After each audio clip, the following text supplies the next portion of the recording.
Hello, you're listening to the Saluki Gamescast. My name is Justin Young. This is episode 51 for August 25th, 2023. I am joined by Alicia Utecht. Hey, Alicia. Hi. I was waiting for you to say all the names and then...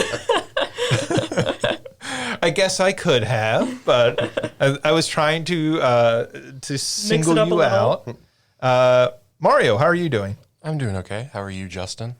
I'm all right, Mario. I've been better, but I've been worse. So, and OJ, how are you?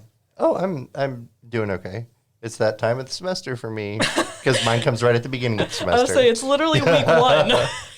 It's not even that time of the semester for me yet. Yeah, mine's at the beginning, and then everyone else's is later. So why is your beginning of the semester so rough? So I put together the orientation for the grad students in the department, and so it's about 50 hours last week is what I put in for that. And then this first week I collect a bunch of paperwork from all of the grad students and go through, and this is when everything goes wrong in classes, so I'm there to help fix everything. But then after week 2, week 3, then it starts to be a lot easier for me. All right. That's good to hear. Yeah. Let's see. Mario, you have been crisscrossing the country going to baseball stadiums? Yeah, so this summer, this summer, I was originally scheduled to take a class and teach a class, but early on in the spring semester, my dad passed away. And I just sort of realized that taking that class and teaching another one was just not going to be something I could do. I needed the break and I needed the time off. And a big part of our relationship was, shared love of sports. And so when I went back home to the Bay Area, I, just saw, Giants tickets were, reasonably priced. So I went with a friend. And then if you're familiar with the Giants Stadium, they have, they're right on the water. Mm-hmm. And when a home run goes over the right field wall, if it's hit far enough, it can go into McCovey Cove. And I want to say it was like the Friday I got into town was the 100th home run into McCovey Cove in the stadium's history. Dang. And they did like a flash sale for 24 hours for $10 tickets for the rest of the home games. Wow. And so I bought tickets to like 5 more games. Yeah. And so that kind of started like, nice to just sort of go home and watch my favorite team and all that sort of stuff. And then I went up to did a little road trip in the Pacific Northwest, saw some friends in Boise and Seattle who were, from my master's program. Boise used to be a minor league team. Now they're independent. So we went to that game. We went to a Mariners game, and then on the way back did Eugene, which is one of the Giants minor league teams. We did that, did a Sacramento game, which is also a Giants minor league team, and then did the A's while still, back home. And then after coming back to Carbondale at the beginning. I bet you didn't have any trouble getting A's tickets. A's tickets were pretty reasonable, easily acquirable. Sorry, A's fans. Yeah, it is unfortunate. Came back to Carbondale for about a week and then met up with some friends who I've made through Twitch, and we, spend time together on Discord all the time. Met up with them in Atlanta, and we did a Braves game, and then from there I drove up to D.C. to see my cousin and his fiance, and we did a Nationals game, did a Phillies game with my aunt and uncle who live there, and then my stepsister lives in New York City, so we did the Yankees and the Mets, and then I did Baltimore on the way back, and then did a Cardinals game as well. So it was a lot of games. It was something like 17 games at 13 different stadiums over the summer, and it was a really good. In many ways, it was also like really hard, but it was a good time. Which of those is your favorite stadium? I mean, the biased answer is the Giants, just because that's my favorite team. But sure. I had been to Seattle before. I think that's a great stadium. It was my first time going to Baltimore, and that stadium is excellent. That's a gorgeous stadium. Yeah, if you are a baseball fan and ever find yourself in Baltimore, going to that stadium should be like high on people's lists. Yeah. The Camden Yards, the Orioles Stadium is beautiful. And it really began this whole like sort of renaissance of baseball stadiums trying to build, I guess new urbanism is the term for it, where they're trying to build them into the city instead of the old like concrete monstrosities and stuff. Yeah, and I know one of the other terms I hear a lot is like a new retro or something like that, where it's like it has that old school stadium feel while, you know, having the amenities of a modern stadium. And when you compare it to, I mean, the oldest stadium I went to, I guess by far would be the A's stadium. You know, that's, you know, I'm never been an A's fan, but there's a lot of, you know, affinity for the A's just growing up in the area, having friends and family who are A's fans. Sure. You know, the bantering with them. But that stadium is, it's terrible. Like it's understandable why, you know, they've been trying to get a new one for so long. Yeah. I really like Camden Yards. I really like Pittsburgh Stadium. I've never been there, but I've always heard great things about it. A couple of summers ago, I was actually in Eastern Kentucky and was standing in line in front of somebody. I turned around, we were waiting, and they had a Pittsburgh Pirates shirt on. So I was like, well, probably somebody in Eastern Kentucky is just not randomly a fan of the Pirates. They probably have been there. And so I mentioned, like, well, have you been to a game at their stadium? And they're like, oh, yeah, it's so great. And I'm like, yeah, that's everyone's reaction who goes to one of their games. It's just, it feels like a minor league stadium. And has that great view of downtown Pittsburgh right over the wall and everything. So it's a personal favorite just from that. And I'm biased to the Cardinals, though. Their stadium's not the most amazing, but it's nice. That view from behind home plate where you get the arch and you get sort of, you know, a little bit of the skyline. I mean, that's a great view. I would never knock that. Yeah, you had that image on Facebook with the arch in the background. I'm like, yeah, that's a very recognizable stadium just from the arch right away. The other fun thing is when you're up at the top of the arch and there's a baseball game happening and you can just see a little bit of what's happening. Well, I think that's one of a few of the stadiums, you know, neither the Giants or the A's stadiums are like this. The Giants, I guess, a little bit, but it felt like the Cardinal Stadium, and it was the same with the National Stadium.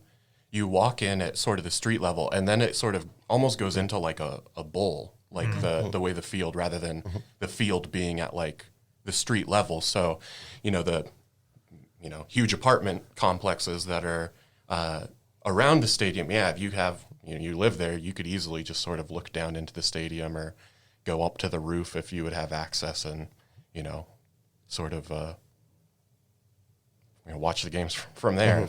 Right. I imagine those are incredibly expensive, but well, that was always like one of the unique things about Wrigley Field, right? Is that you have those apartment complexes out behind the outfield wall, and people would set up there and watch the game from the top of those buildings. And I think there's been fights over the years with like the Cubs wanting to charge them to be able to watch the games. And I just always think like, you know, these are publicly funded stadiums and they're being built into the center of the city. Like, no, that's just an advantage.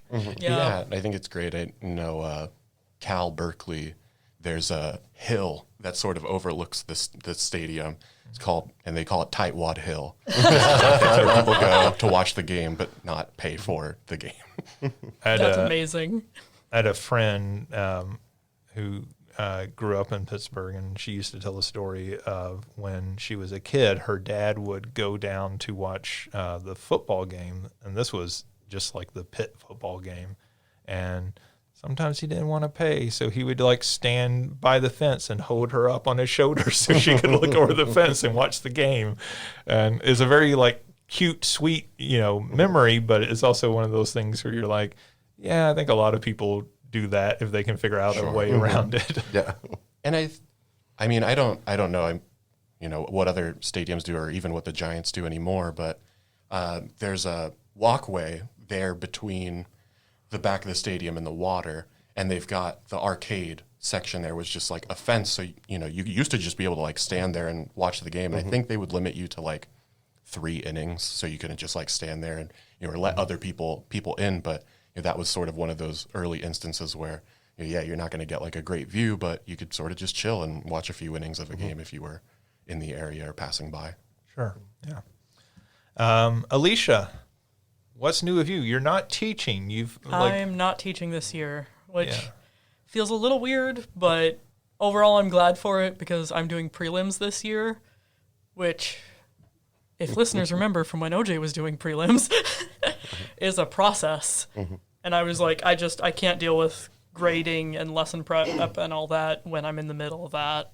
So this year I am the assistant technical director for the Kleinow, so I'm still working in there, just instead of doing posters and social media and that, now I'm running the light board during shows and more along those lines. And I am the vice president of administrative affairs for the Graduate and Professional Student Council, which is a fancy way of saying I handle the money. People come in with funding requests for travel and conferences or for professional development or for event funding for RSOs. And I take a look through and be like, okay, how much money have we given you before? What's kind of our cap? Can I give you money or not? What can you do for me? How's this going to benefit Alicia? Oh, yeah, that's it, all right. That's why I was supposed to be at a thing at 7:30 a.m. this morning. Yeah, well, welcome to professional life. You have to go to random meetings, and sometimes you don't understand, why am I at this meeting? It was like a mix and mingle event with important people from the state. And I was like, what on earth? Huh? And then I looked at the email again last night before I went to bed, and I was so glad I did, because then I realized it said, this is a come and go event. So I was like, okay, I'm going to get there at 8:30. I'm not going to be there at 7:30. That's not happening. At a previous university, every time they would have a big event with trustees on campus and everything, they would always go, we want all faculty there. You all have to show up. We're going to be checking. And it was a little private university, so they could get away with that a little easier. Yeah. And so, I would go, and there would be faculty who would be up there just schmoozing with the trustees. And I just thought, I can't imagine anything more miserable than having to talk to these mostly old white men who are used to kind of getting their butts kissed because they have money. That's the reason they're trustees. Yep. And I would just, I would show up and make sure I was seen and then get out of there as quickly as possible. It just was not my scene. God bless the people that is their scene, because they keep things funded and great, but it was not my scene. Well, I don't even mind doing stuff. When I was an undergrad, I worked for our blah, blah, blah, blah, blah, blah, blah.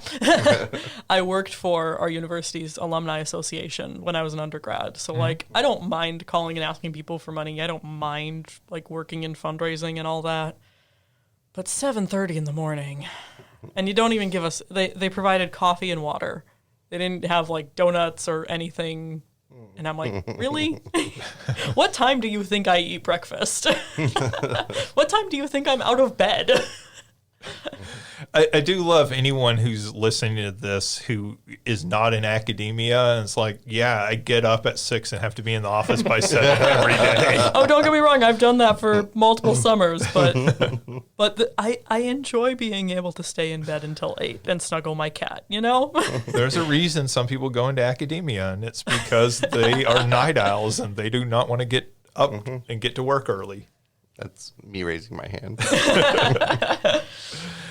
All right, so we are back. We did our 50th episode this summer, and then we kind of took a long break. There was just, everyone was scattered about and everything, so it was hard to get everyone in. We're hoping to get back on a more semi-regular schedule of recording podcasts. It's usually easier during the school year than the summer. Yeah, because not as many of us are running off to other parts of the country and everything.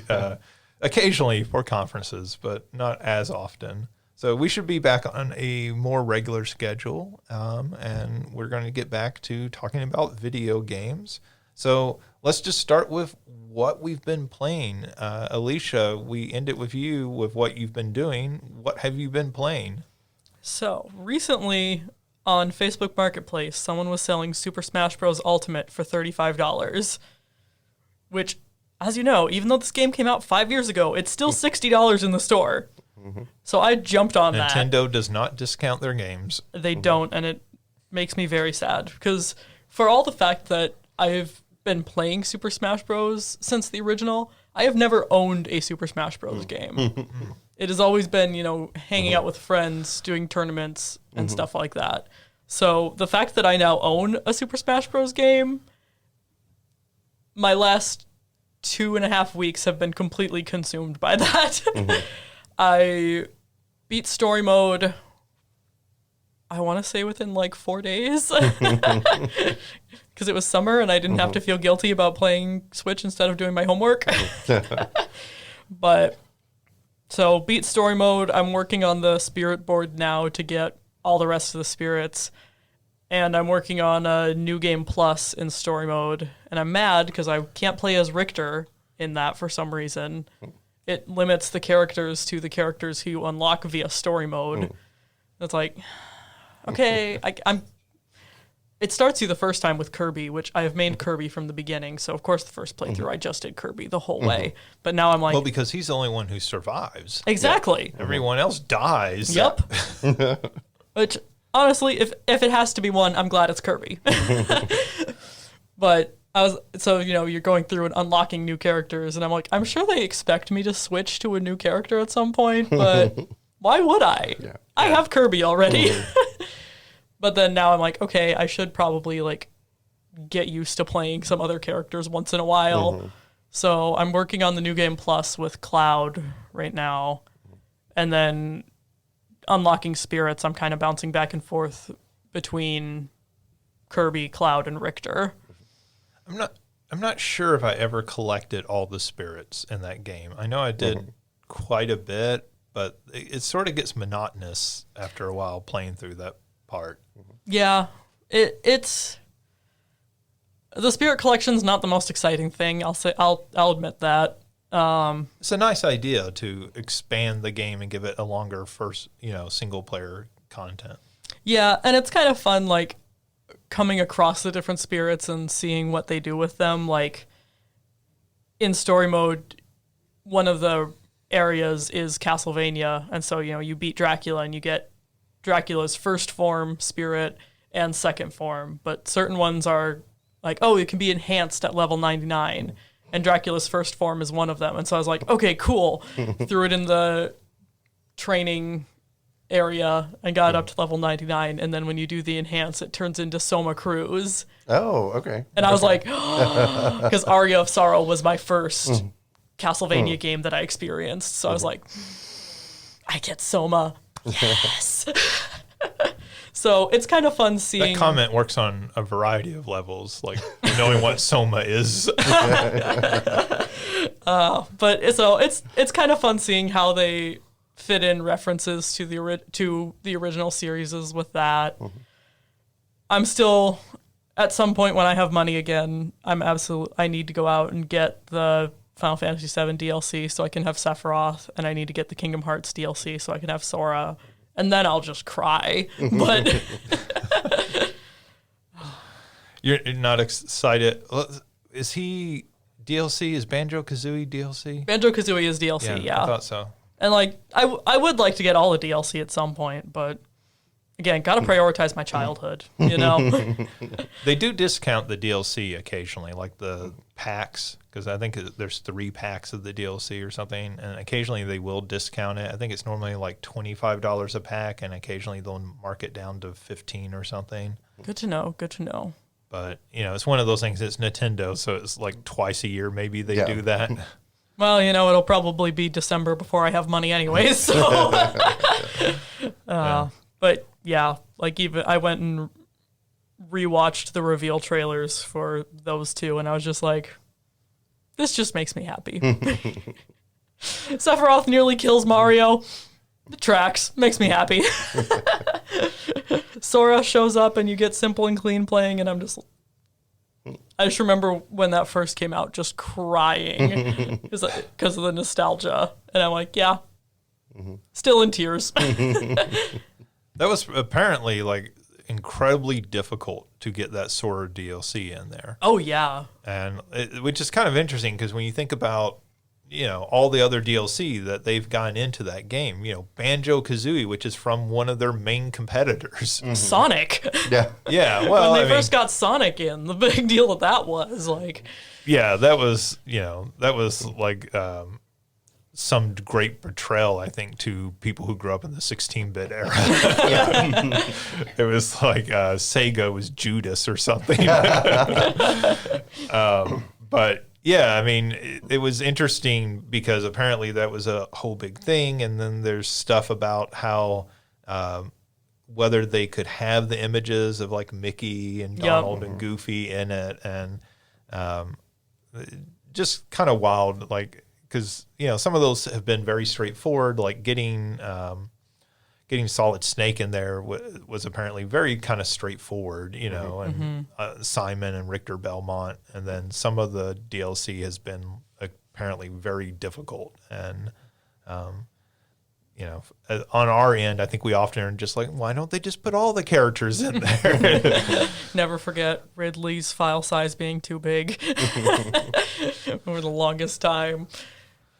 Well, all right. So playing Smash Brothers. Anything else? That's been the big one. I've still been, kind of popping back to House Flipper and Power Wash Sim when I'm just killing time. But right now, my entire focus is on Smash Brothers. Just because, again, the nostalgia and the joy in the fact that I finally own a Smash Brothers game. It's going to be a while before that wears off. You need to have some parties so that people can come and play. There is a department picnic tomorrow. There is. I have it on good authority that people take their Switch up onto rooftops at parties and play it. So I don't see why somebody would not play a game of Smash Brothers Look, at a picnic. Y'all bring the controllers and we'll make it happen. I might steal them and update them.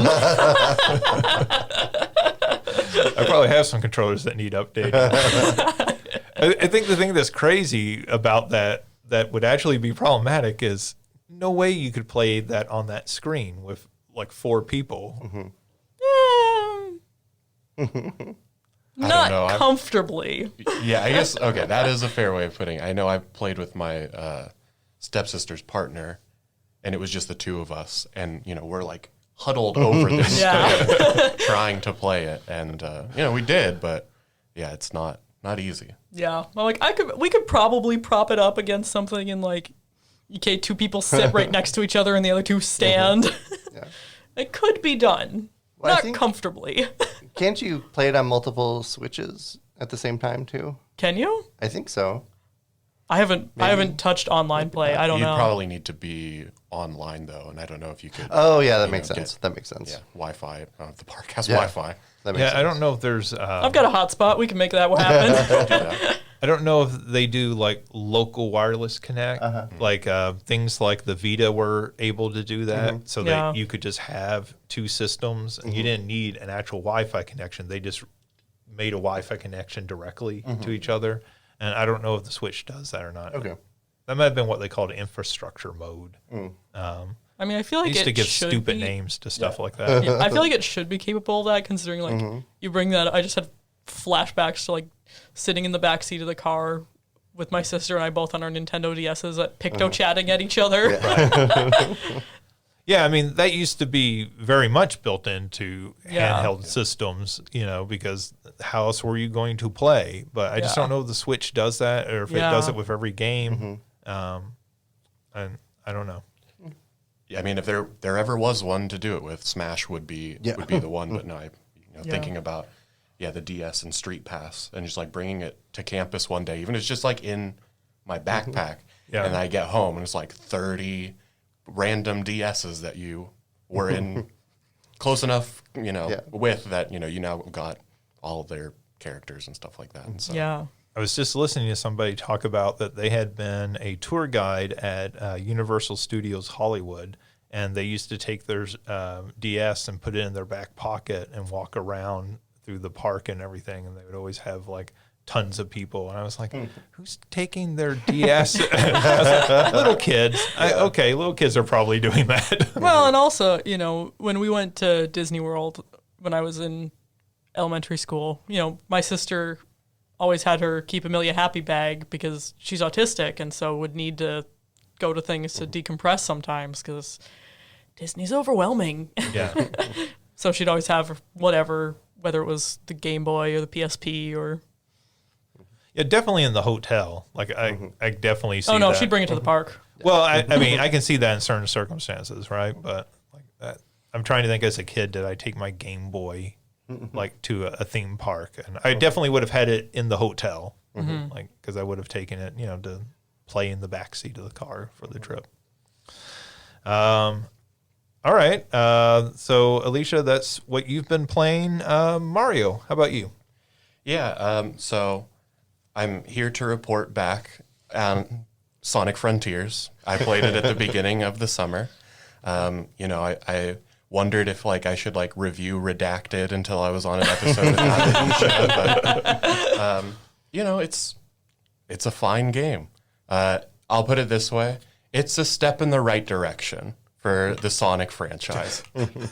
Does it redeem all of Sonic's past sins? No. It's a step in the right direction. And I think for me, the biggest criticism, and it's the same criticism most games like it get, it's a collectathon. And it falls into the same trap as every other collectathon that came out after Mario 64. The mentality of more collectibles equals more content equals more good.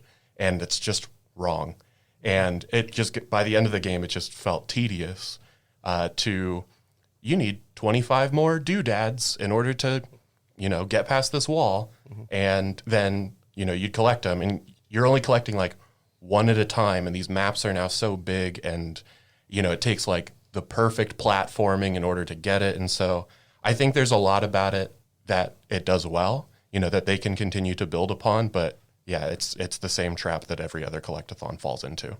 Can I note that when you talk about Sonic Frontiers, you talk about Sonic Frontiers like your friend that has an addiction problem. And you're like, well, it's a step in the right direction. Yeah, he's really abusing alcohol, but he's not doing the hard drugs anymore. So good job, Sonic. Like I said, I think that it is a direction that they can continue to go in, but there's a lot to be improved upon as well. One of the things I really love Super Mario Odyssey. I think that's a fantastic game, and I think as highly praised as that game is, I think it's still somewhat underrated. And I think one of the things that it did so smart over even previous Mario iterations was that, yeah, you have to collect things, but you don't have to collect everything to get through that game. And so it feels much more just casually accessible, and you get to progress to new levels without doing too much. And I really wish more games kind of took that lead instead of what you're talking about. The way you're describing it, instantly makes me think of Donkey Kong 64, right? Yeah. A game that, technically was fine in most ways, but I think very few people ever finished that game because it was so much collecting, and at some point you just said, "I quit. I don't care." Yeah. And the other thing that and I'll admit, this is the way that I ended up playing it, so I'm the one to blame for it. The fishing is so overpowered in Sonic Frontiers. That's true. Because that's true. The more as you fish, you get points for them, and then you can use the points to just buy those collectibles. That's what I did too. And it got to the point where I was just I don't want to run around this map collecting one at a time when I need 40 more. When again, it takes perfect platforming in order to do it. And it's still a Sonic game. When the movement works, it's great, but it's still janky. And so I'm just well, I'm just going to fish and be on I got to the last island, and I was just I'm ready for it to be done. I think if you can get it at a discount, I don't know what it costs anymore. I didn't buy it at full price. but 15, $20. I think it's worth it for that. But yeah, like I said, I think that if you're a Sonic fan, there's definitely a lot to be excited about, but it's, like I said, has a lot to be improved upon, in my opinion. Well, that's some bitter medicine, Alicia. I mean, those are fair points. I also abused the fishing by the end of it because, yeah, getting all those. You just They're want not to play Koroks. with big. I mean, yeah, very true. Yeah, what I don't know what they're getting called, all memories the or something cocos, getting all that does get very tedious. And I do think that like the middle of the game is the strongest part. Like I think I said this when I was playing it. Like the beginning did not explain how to do some things well enough, and then you get to the middle and suddenly it's explaining things, and you're like, well, geez, now I already Googled it 2 weeks ago. Right. And then you get to the end, and I don't know if this was your experience, but I fought the final boss, and I was like, wow, that was 30 seconds. Like, I felt overpowered by the final boss. I didn't collect many of the cocos, so I didn't upgrade a ton of like the health or the power, or I guess those were different collectibles. Now that I forgot about those until right now. But I do remember the final boss being very underwhelming. Yeah.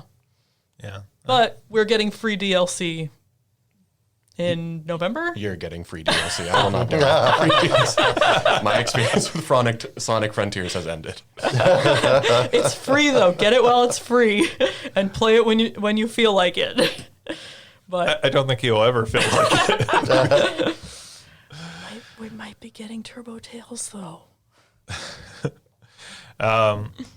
Yeah, I mean, I think, I think that's the sort of range of reaction we've heard on that game, right? Like, there's very few people who have come away from that game saying, well, this is a train wreck. This is terrible, right? This is not the past few No one Sonics. thinks it's Sonic 06. Well, I mean, even just the last few 3D Sonics that have felt Yeah. very forgettable, and at best they're forgettable, right? And this one seems that nobody's labeling it that way, but neither is anybody saying, well, this is an all-time classic, even at the level of the original Sonic Adventure, right? Which Sure. I've noted before, I think is a very flawed game, but like at least at the time felt something fresh and new, and it's still, I think, beloved by people who played it at that time, right? It doesn't hold up maybe as well. But anyways, so I mean, it's good. It's good to hear that there's at least some enjoyment to get out of the game, and I think you're right that the price on that has come down. I think I'm starting to see it 30 and below. Yeah. Quite a few places. Yeah, and I mean, if you are able to get it on PC, if you have one that can run it, or that's the way you play games, Sonic games are perpetually on sale on like Fanatical and stuff like that. So those sort of third-party store fronts will probably have it. So that was the big one I played at the beginning of the summer, and then because I was so busy over the summer, I didn't play a ton. But as I've gotten back into town, the few I've most recently played have been 20 Minutes Till Dawn, which is Vampire Survivors clone. I don't know if y'all have played it or talked about it already, but I like it. I think it's a lot harder than Vampire Survivors is. It is. But I think it, the adding you having control over like firing, makes it, interesting. I think it's a lot of fun. I think it's aesthetically, both visually, and I think the music are fantastic. So I've had a lot of fun with it. You have control over firing, so is it more like a dual stick shooter? Yeah. Yeah, I don't know if you ever played like Enter the Gungeon. Right. Yeah. It's similar to something like that. If you were to mix that with Vampire Survivors, okay. I think I've played it with a controller, but you could mouse and keyboard as well. The one I just played yesterday, 2 days ago, is a demo. It's not out yet. It's called Dungeons and Degenerate Gamblers. I already love it. Which is It's a good title. a roguelike deck builder. Okay. Along the lines, I know I've talked about Luck Be a Landlord, but basically you face off against an opponent in a game of blackjack, and you both have your own decks, but you like add certain cards to the deck. So, you might add cards that add like a negative number, to like decrease your score in order to continue hitting. Or, there'll be silly references to others. One is like a Magic the Gathering card, where like if you have this card, it locks into place regardless of your hand. And anytime you hit, get the card that you hit, but you also get 4, while the opponent, doesn't matter if they stand, also gets 7 added to their total. And so, like I said, it's a fun little demo. It's 30 minutes right now. There's maybe 2 different areas, but, they've shown that there's definitely more to be added. So, Are you playing this on PC? yeah, it's on Steam. The demo is on Steam. Okay. And then one that I've always go back to at some point or another. I think I went back to it last time around this year, but I've been playing it a little bit more regularly, is old school RuneScape. That's just a game that will always sort of be in the rotation, sometimes more than others. And RuneScape is still running? Yeah. This isn't one of the ones that's been shut down? No, so they had shut down, RuneScape, and they released, I believe it was RuneScape 3, and people were like, but we want the old one back. And so they re-released old school RuneScape, which is the one that people probably grew up playing. This is like WoW Classic. Yeah. And it's, like I said, it's the game that you probably grew up playing. The one that I believe they re-released it in 2007, maybe. So it's like old school has been back for a while. That might be wrong, but I've got friends that play it and we'll play it together. A friend is playing it for the first time. So we're going through and doing a lot of the free-to-play quests and stuff like that. All right, cool. Is that it? Yeah. Okay. OJ. So I actually got to play a lot of stuff in the past couple of weeks. Well, before last week. So I had a bunch of games. One, I was playing 20 Minutes Till Dawn, but so I downloaded it on my phone late at night, and I wasn't paying attention, and I was only using like the one finger to do it, and I was like, why can I not control? Why am I dying so much? And then realized that I had to control it. But I think it's a fantastic game. I haven't been super far into it, but I really, really liked it. I think that's completely understandable if you've been playing Vampire Survivors and all of its knockoffs. Like, those aren't dual stick shooters. Yeah. And I mean, I can't even imagine playing it on a phone. That seems even more difficult than playing it with a controller. But yeah, like I said, I agree. It's fun. It adds that element of like managing ammo and reload time and fire rate and all that sort of stuff. Yeah, it's very much a next step of the Survivor types games. It's very mathy as well in the ways that like it calculates percentages. It's like a little too big brain for me sometimes. No, that's cool that you've been playing it as well. Also, so I did play Sonic 2 a little bit this summer, but it was on the Switch emulation. I don't think I'm going to play it very much. It's just I don't know what to do in it, which I just go forward and run. Yeah, that's you go through the level. Yeah. It's not complicated. Yeah, and so it's not capturing my attention, but I still have plans to try Sonic 06 as my first big Sonic game. Anytime you're ready. I think that we need to make that a special video episode of the podcast and all of us be there. But I gotta admit, the first time I played Sonic the Hedgehog, and I was Nintendo first before I ever played any Sega games, and the first time I played Sonic the Hedgehog, I was like, "Is this it?" Yeah.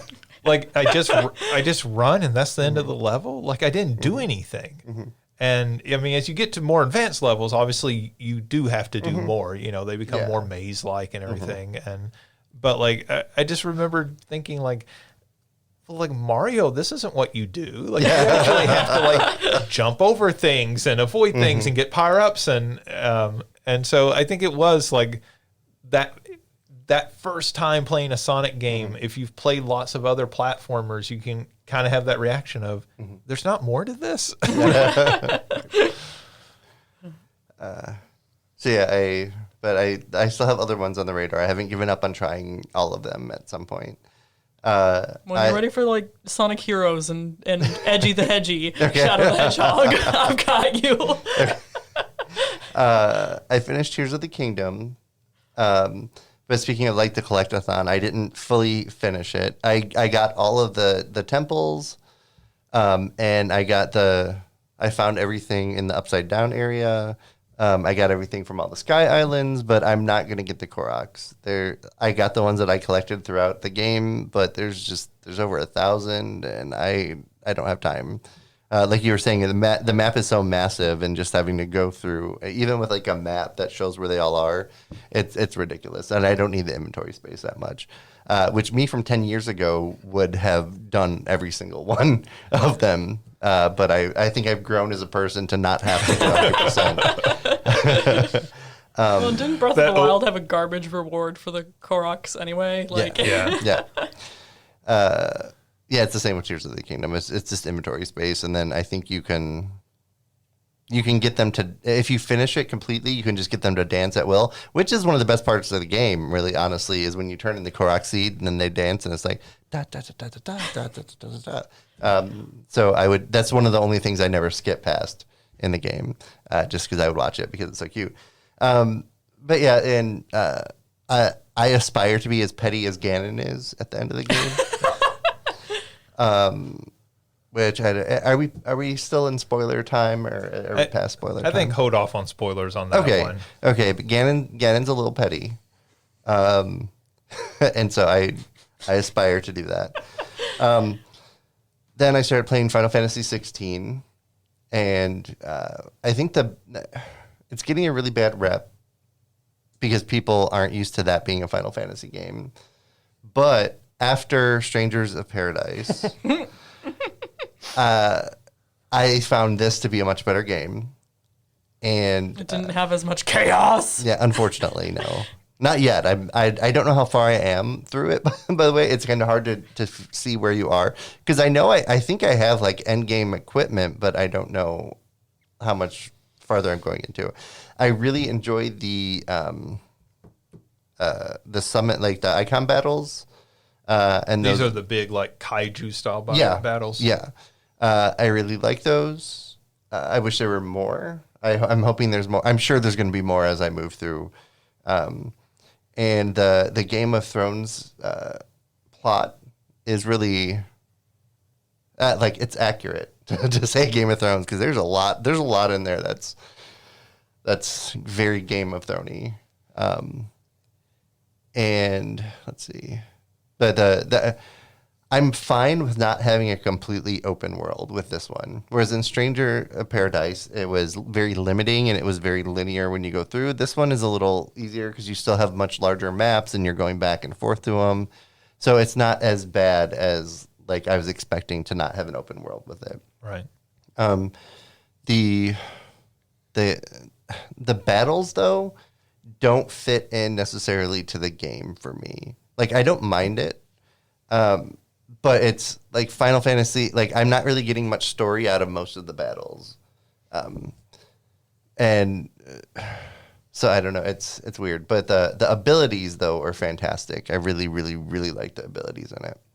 But yeah, I think it's getting a really bad rap because people just don't want to do that battle system. Mm-hmm. But I think it's fine.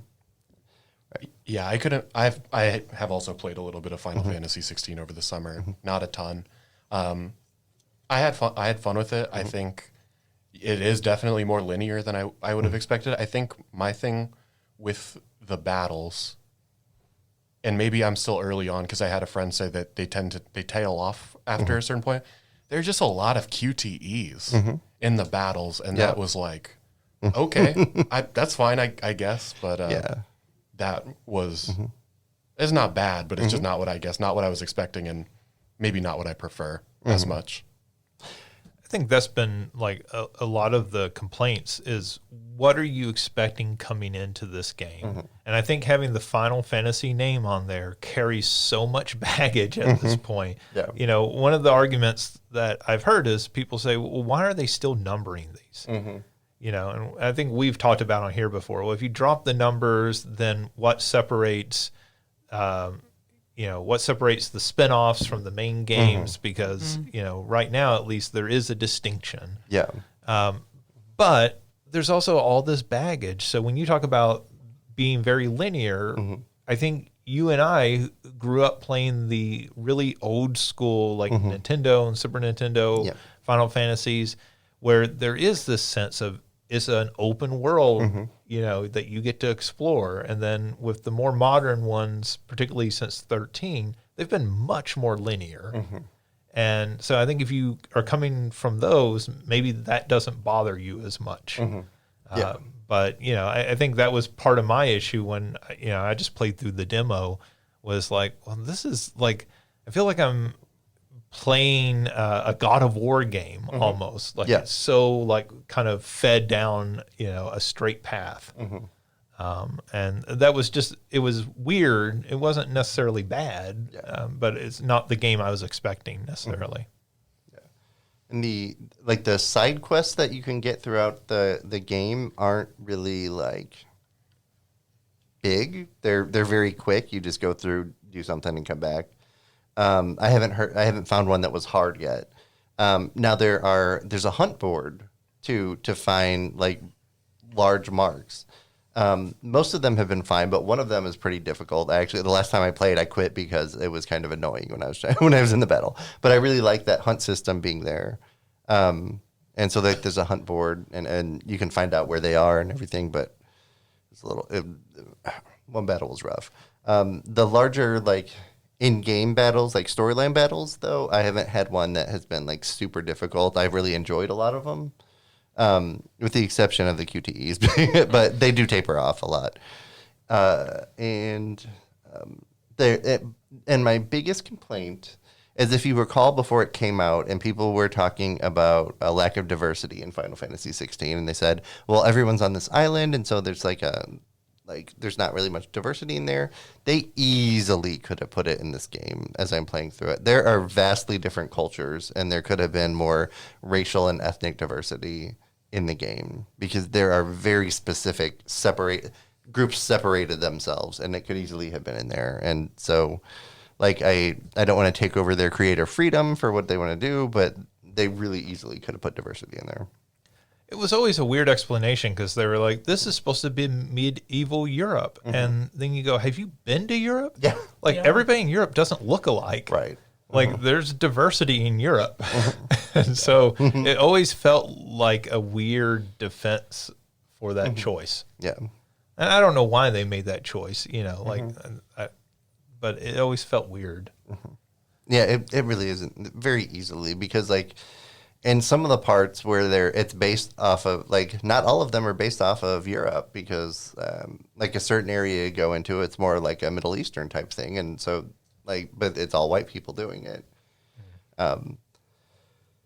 But I'm still happy with it. I want to finish it, as opposed to like Stranger of Paradise, when I was just like, I don't want to finish it. I'm finishing it because it's a Final Fantasy game, but and because it gave us such an iconic chaos. Yeah. Also, I'm just gonna say that Sid and Clive are not bad to look at either in the game, so I'm very happy with that. I never found most of the other people to be very attractive in the game. It's not that that's a make or break for a game. It's just a little side bonus. No, that's definitely why I play Mario Brothers. I like looking at Yoshi. Yeah. Very attractive. Of course. I mean, that's global. Everybody is on that. But like, what is it? Why is my brain not working? Final Fantasy VIII guy, the Squall. Yeah. Squall is the hottest guy there, obviously. But duh. Yeah, but I think Clive, adult Clive, is very, very much pushes Squall out of the way. So, also, on my phone, I've been playing Super Snail, which I got to add for it. It's not a super new game, but I think it may have just made a regular, like, its full release rather than beta. And it's just a weird little game, and there's a lot of little tasks to do that just occupy me if I'm watching something else. So it's kind of cool.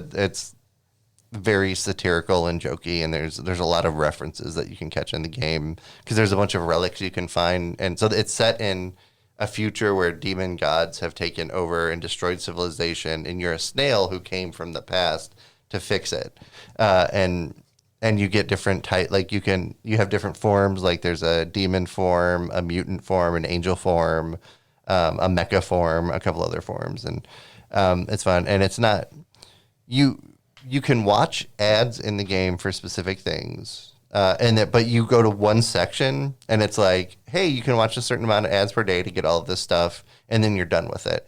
And if you want, you can watch a bunch of ads in a row and get tickets that count for ads, and you can just use them for most of the other stuff too. So if like you're like, I don't want to watch ads today, I can just use these tickets. And so it's definitely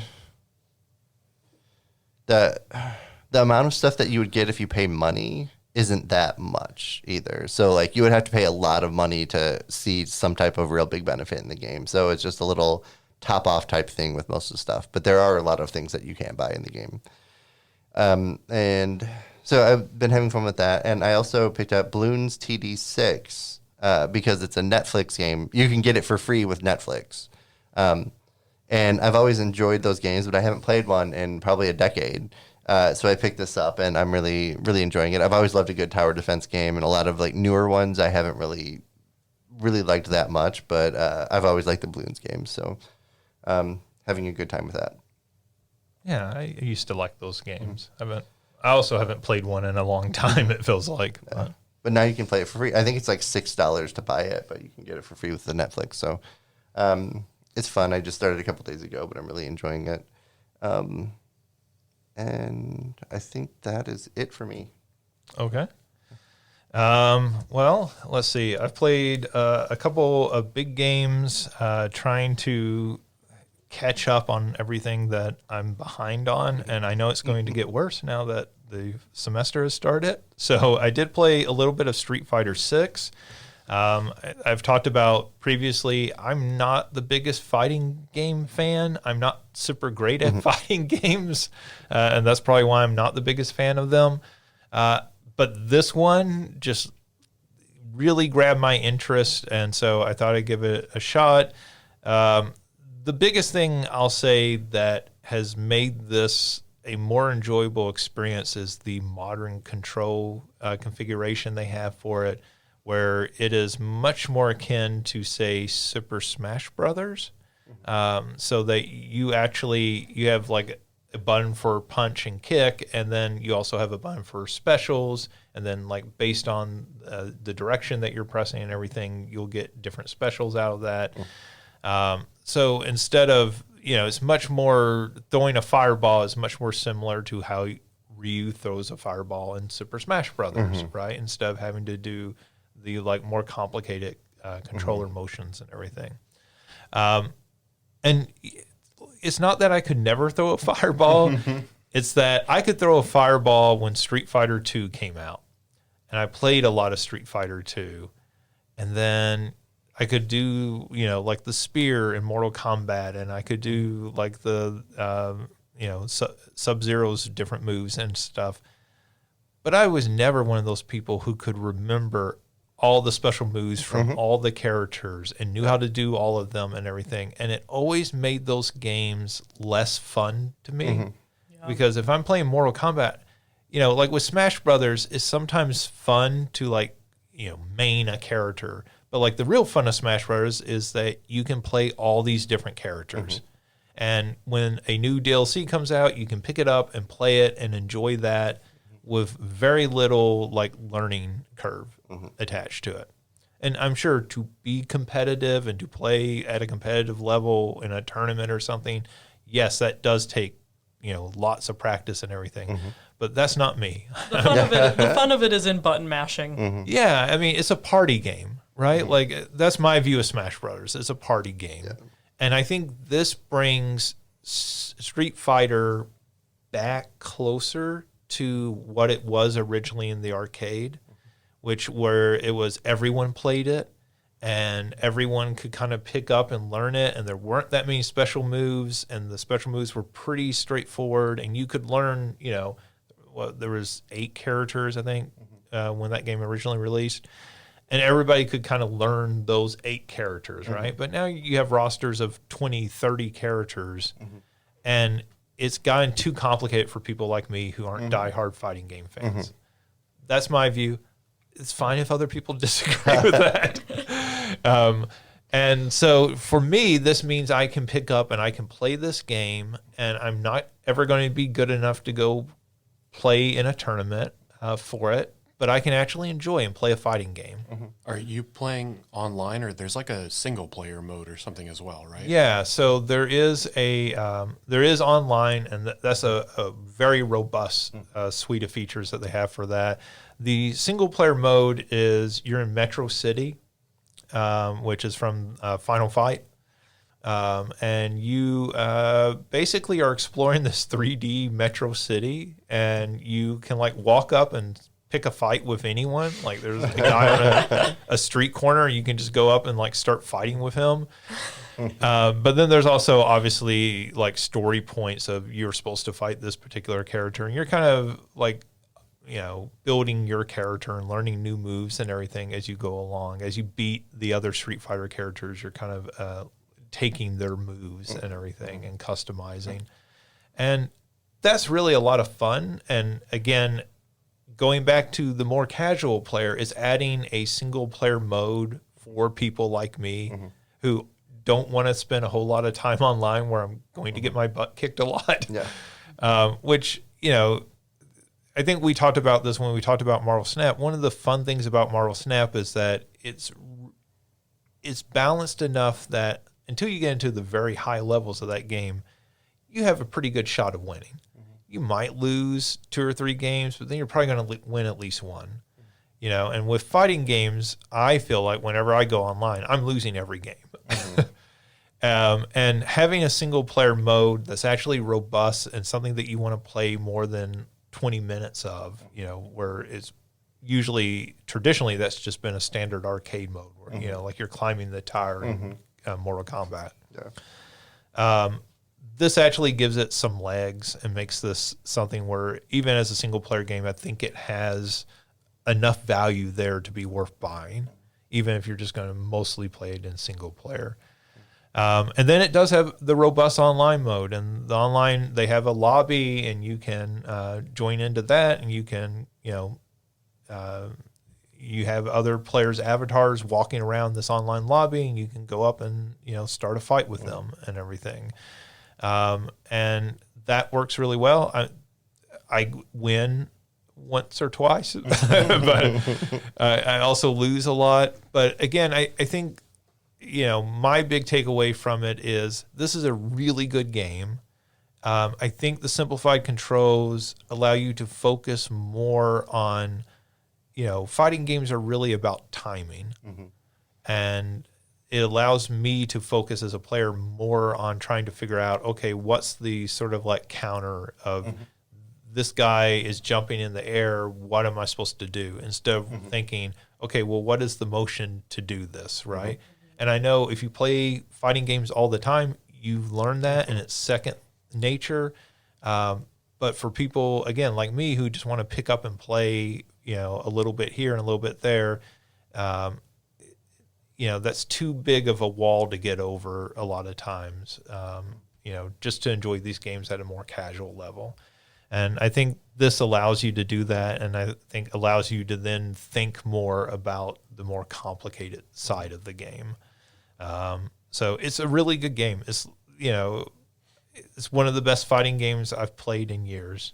And again, I don't play a lot of the non-mainstream fighting games. I think the last fighting game I really got super excited for was the Dragon Ball Fighters Z.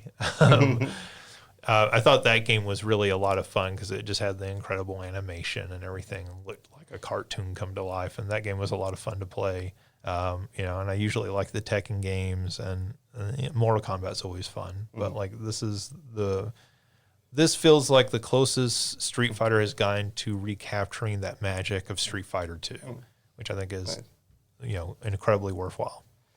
Yeah. So when you were talking about all the moves, I remember in middle school, and I probably Mortal Kombat 2, maybe. I can't remember exactly which one. It might have been 1 or 2. But like I'd rented the game, and one of my friends had a strategy guide for it. And so during lunch, I was frantically writing all of the moves and all of the fatalities and all of this together because I wanted to be able to do everything in the game. And we didn't have the internet yet at that point. Well, I mean, the internet existed, but it wasn't. It was dial up. Yeah, and I couldn't. You just couldn't find a move list by just like searching for it. And I remember having a full notebook full of all of this stuff, and then like if I made one little mistake, I couldn't do it. I couldn't just figure it out what was wrong there. Right. And having to have like a certain distance for each fatality, and you have to be like facing a certain way sometimes, and it's way too much. Like you have to focus on one character, do all of that, and then move to the next, and then learn everything again. So I really appreciate making it more like Smash Brothers because one of the joys is that you can pick it up and play. Yeah. I think fighting games have gotten better about that with just including the move list in game. So like you can just pause and pull up a move list and see how to do everything. But yeah, I mean, people who played fighting games of that era, you're exactly right. It was a whole lot of that of I'm going to write down all these moves and then I have to memorize them. And, it could feel more like homework than fun at some point. If you really dedicated yourself to it, then it was extremely rewarding. But again, for people like me, it was less rewarding. Yeah. I just wanted to see all the fatalities, if we're being honest. Sure. I want to see every move and every fatality, but it was rough. Yeah. So, big thumbs up to Street Fighter 6, particularly for more casual players. The diehard players, I'm sure there's a whole debate on that level for them. And I'm not going to jump into that because I'm just not qualified for it. I've also been playing a little bit of Pikmin 4. I have dabbled in the Pikmin games before. This one is the most streamlined the interface for that game has ever been. It feels like Nintendo has finally gotten to a point where they've this isn't like a Mario or a Zelda game where there's very little interface. There's very little thought to like, how do I do X, Y, and Z? This is a game where, if you've never played a Pikmin game before, it's sort of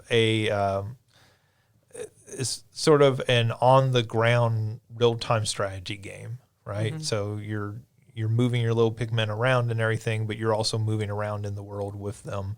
And, the recent Minecraft game kind of tried to copy this to an extent, and that game was not super great. The controls on this are the most streamlined they've ever been. I think they finally have figured it out how to make this where it's really simple for people to learn, pick up and play.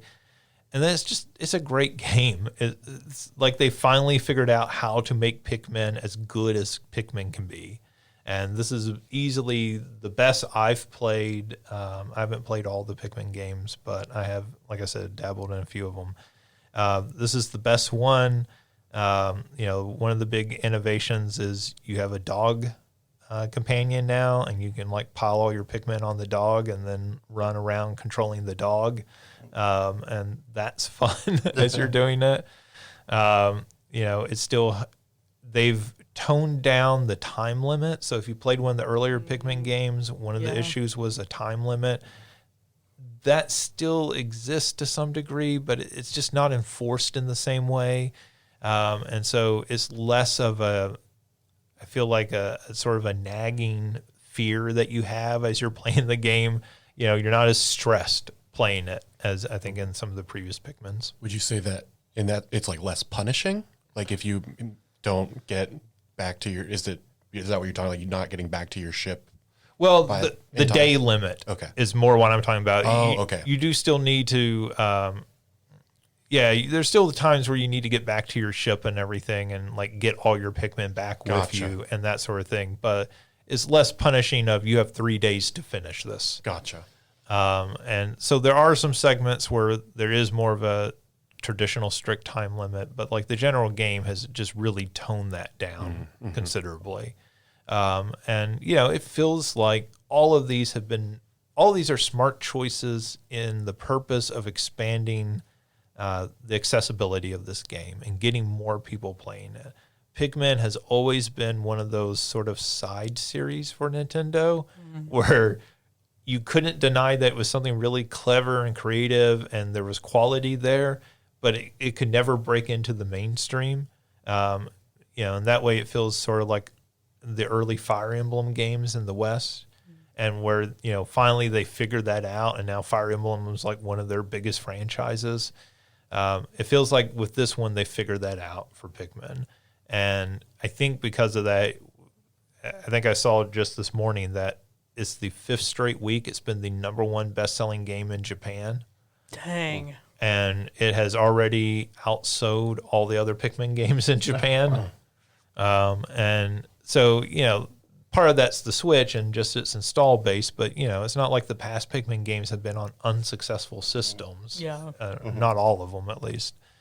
And so it's a very good game. I think they have done a really good job with it. And, if you like Nintendo games and, you just like cute little kind of playful games, this is a really good one. And I think the strategy, don't be intimidated by it. I think some people look at this game and they think, oh, it's like a real-time strategy game. I didn't like Warcraft or StarCraft. Those games were too hectic for me. That's not what this is. It's much more relaxed than those. I mean, I love Warcraft and StarCraft, so maybe I'm not the best person to judge that. But I think it's much more relaxed, and so I think it much more has that Nintendo feel to it. And I think with the simplified controls, it's much more easier to access. So, I've really enjoyed it. I'm not through it yet, but the more I play into it, the more it keeps sort of adding new things to it. But like the new things aren't necessarily complications; they're more, okay, well, here's something new you can do in this level, and we're going to like vary up the gameplay so you don't get bored. So that's been really fun and exciting. So that's Pikmin 4. And then the last thing I was going to talk about is Twisted Metal, but not the games, the TV series on Peacock. So we talked about this. We talked about they released a trailer, released a scene from that show. I thought that show looked terrible from everything they released early on. I actually sat down and I've watched the first 3 episodes. I think there are 10 total episodes out for the first season. And it is not as bad as you think it's going to be from the trailer. And I would actually endorsement right there. Yeah, I mean, I'm 3 episodes in. I don't know how to judge the show, where it's going to go and everything. I will say that the tone is better than I think that scene they released made it feel like. That scene, which was between Sweet Tooth and Anthony Mackie's character, they're in a casino and everything. So that's in the 2nd episode, I think it was, that I watched. Maybe it's the 3rd episode. But anyways, that scene is in there, and I've watched that episode. And watching that on its own made that show look terrible to me. Watching it in context, it works considerably better than it does out of context. I think Sweet Tooth works pretty well as a character. Anthony Mackie, I've always liked Anthony Mackie, so I don't have the problem with him that some people seem to. I feel like all the like sort of 2nd tier MCU men people have a real problem with. It's like Hawkeye. Everybody hates Hawkeye. And I've always liked him in other like movies and stuff. And like he's inoffensive to me, right? Like I'm not going to say I'm a huge fan, but he's inoffensive. Anthony Mackie's sort of the same way to me. Like I'm not going to say I'm his biggest fan, but he's inoffensive and he can pull off a joke and he can be fun to watch and everything, and he does that really well in this. And I think they do some fun kind of twist on the like setup and everything for the show. Like, who's the big bad boss of that entire franchise? anyways, they the one who's going to give you your dream, he'll grant that's always the plot of those games. He'll grant whatever your dream is and everything if you win the Twisted Metal tournament. So they use that in this, and they set it up very early on, but they do it in a sort of creative way where I think the more you know about the video games, the more you're going, it's that meme pointing at the television and everything. It is that where you're like, I know what that is. I know what they're talking about and where this is going. And so maybe they'll even, do a twist on that at the end, and that might be interesting. But it's more interesting than I think it should be. Because like when you really think about Twisted Metal, there's no story to Twisted Metal. You're in cars shooting each other. Yeah. And so they had to build out this entire backstory, and they've done that in a fairly interesting way.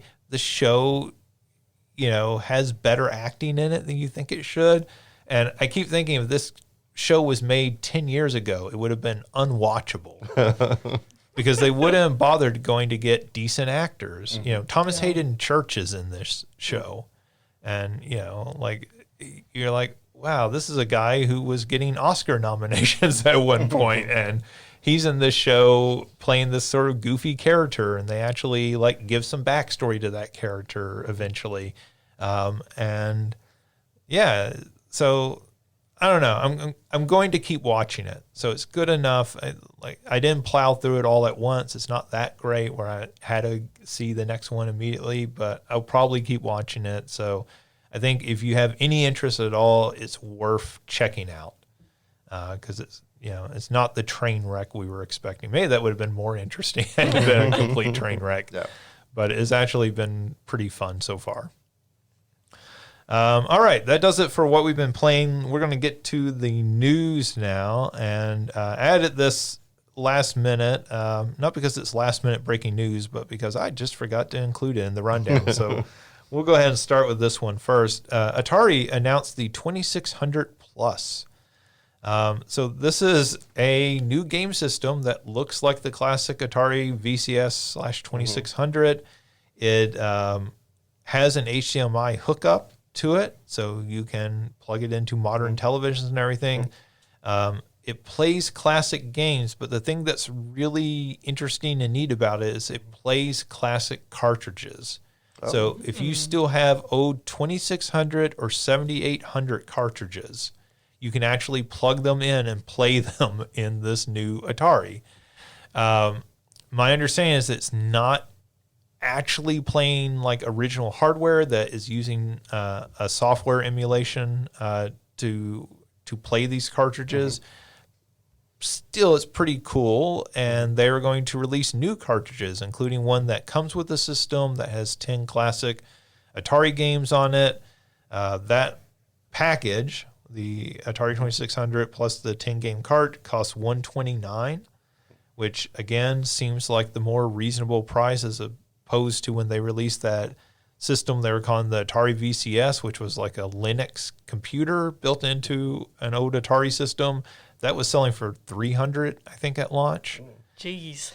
Yeah. So this seems like more at the level of, say, an NES or Super NES Classic, where you might just pick this up as an impulse purchase. Because I could see this release at $129, and by Christmas time, Black Friday, people are selling it at $99, and then it's very tempting at that price, I can imagine, for a lot of people, especially if you have still an old box of Atari cartridges hanging around.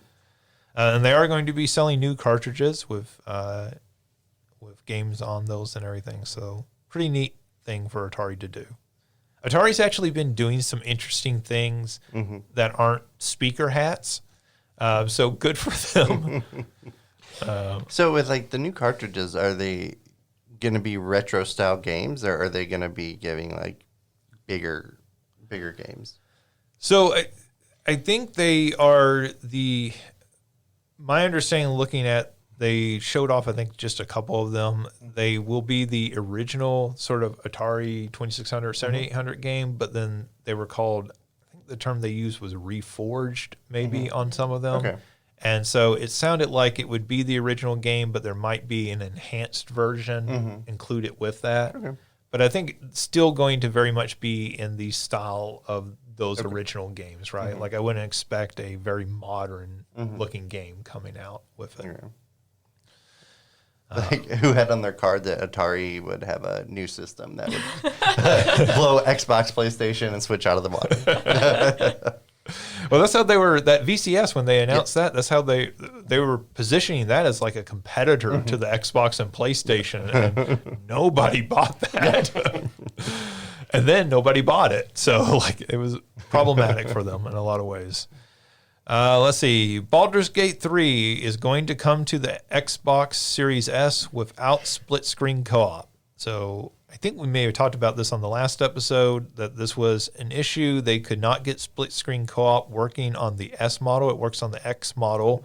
And that was holding up Baldur's Gate 3 coming to Xbox systems, because the Xbox rules are that the X and the S must have the same feature list.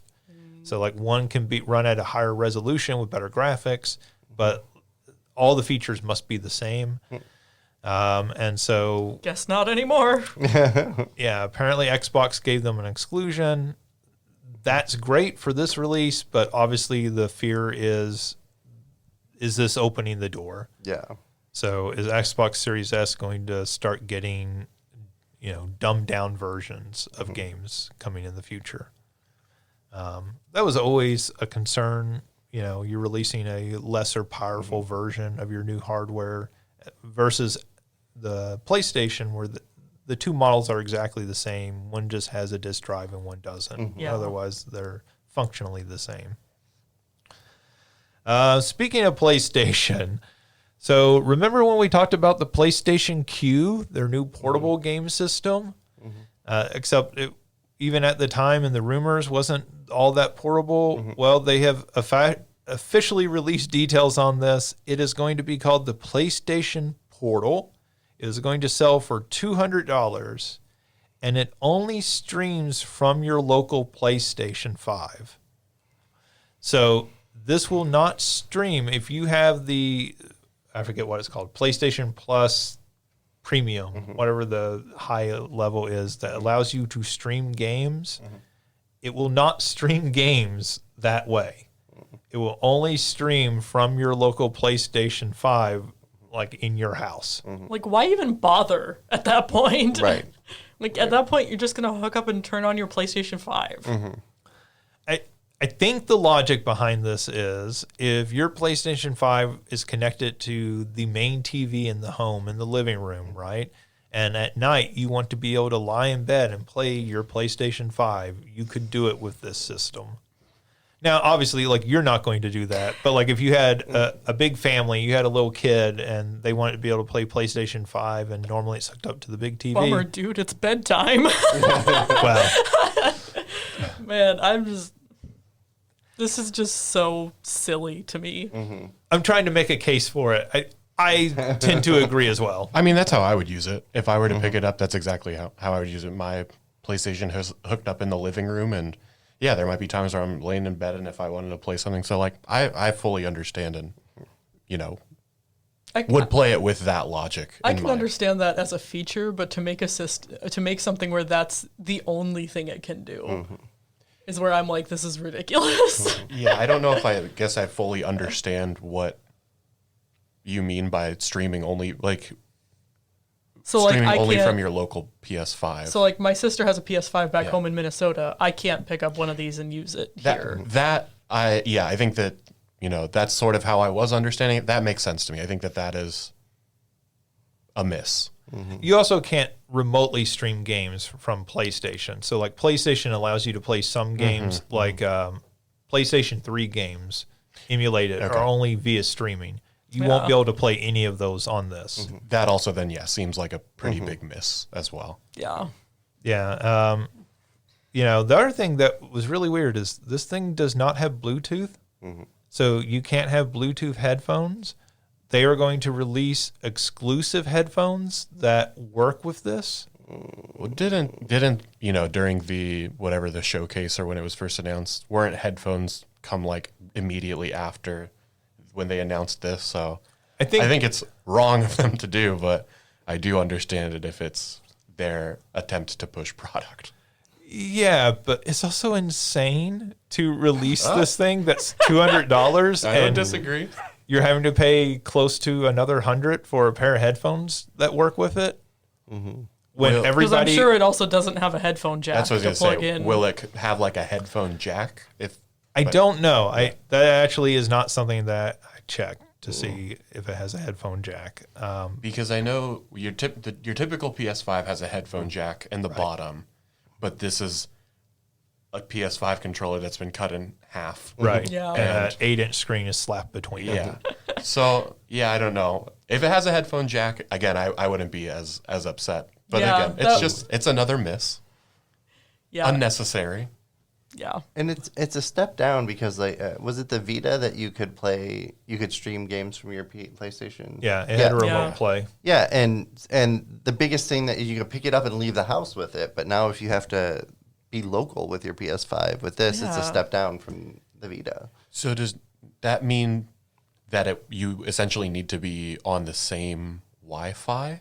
That's the impression I get. Like, Because if it's not even Bluetooth at that point, Yeah. then I don't. How is it hooking up to your local PS5 as well? Yeah. right. Yeah. Like everything about this is poorly executed. Like I'm down for a upgrade to the Vita or the PSP, but like don't get rid of the things that made those. Don't get rid of the things that were good about those. Yeah, I mean, I understand Sony not wanting to make a whole new game system because then you have to Yeah. support it with software. And if Nintendo has shown anything, is that it is a much stronger company when it's only supporting one piece of hardware versus two. Yep. So, like folding their portable developers in with the home console developers and just focusing on one system has certainly benefited the Switch, I think. But then, it does leave this in a position of, well, who is this for? Right? Because, I mean, I kind of agree with you, Mario. Like, I can completely understand the use case for this. But I can't understand it at $200. Yeah, I was just about to ask, am I crazy to think that $200 doesn't seem that bad? But I also think that It doesn't seem that bad until you realize how little it does. the limitations, as we're talking about, is like, okay, that's again, and I will, again, it might sound, to pick on this one thing. I'll say that a headphone jack, if it doesn't have that would, I think, like, I wouldn't buy this at all. Like, it might be Yeah. the weird thing to focus on, but I don't really like much of anything to be like speakers, like playing through speakers. I much prefer to be, whether it's earbuds that I'll plug into the controller or something like that. But yeah, I mean, I definitely wouldn't spend any amount of dollars on No. headphones specific for it. I think part of the problem, too, is when you compare this to what else is on the market and you look at something like a Steam Deck, right? And a Steam Deck, which will natively run Steam games, plus it'll stream games from your home computer to it, plus it can, in a lot of cases, I think, connect to those online streaming services. So like the Xbox Live streaming service, so that you can just stream an Xbox game. It can't run those games natively, but it can stream them.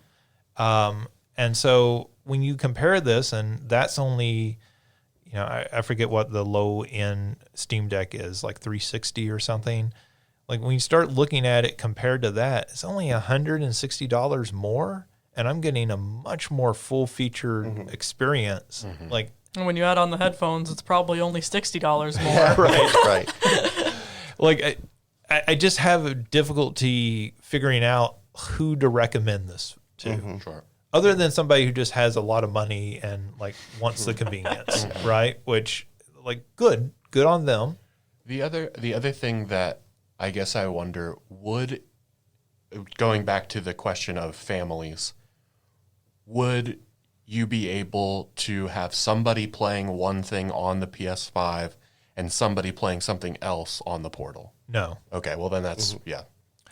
Now, what you could do is, again, right, that idea of being in the living room and the family's watching a TV show and little Billy can be saying they're playing the Portal on the PS5 that's connected, but not using the TV. Yeah, not using the TV. So then it becomes like, the Wii U at that point, right?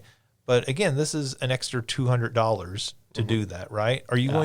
Are most people going to do this for a kid? Right. Little Billy can just wait his turn. I was about to say, a classic, historically widely praised console, the Wii U. And so within our family, I was thinking that, because we're usually watching television or movies when the three of us are together, but our TV's kind of old, so we stream most of the stuff on our PS5. So I wouldn't even be able to use it for that. Yeah. And I think that a lot of people aren't necessarily, because smart TVs don't last very long for the actual streaming stuff on it. They get a year or two, but not everyone's replacing their TVs during that time too. So I think a lot of people do use the PS5 for all the streaming. So again, that a good portion of the people who would be doing what you were just talked about won't be doing it because they're using the PS5.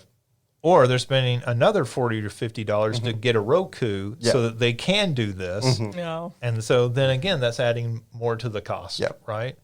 I mean, there's a use case for it, right? Yeah. I think the problem is that use case is very narrow and it's an expensive, adoption to make for that very narrow use case. Yeah. And, again, good for those people who would use it, but I don't think that's a wide enough fan base to make this a successful product, Right. or a worthwhile product.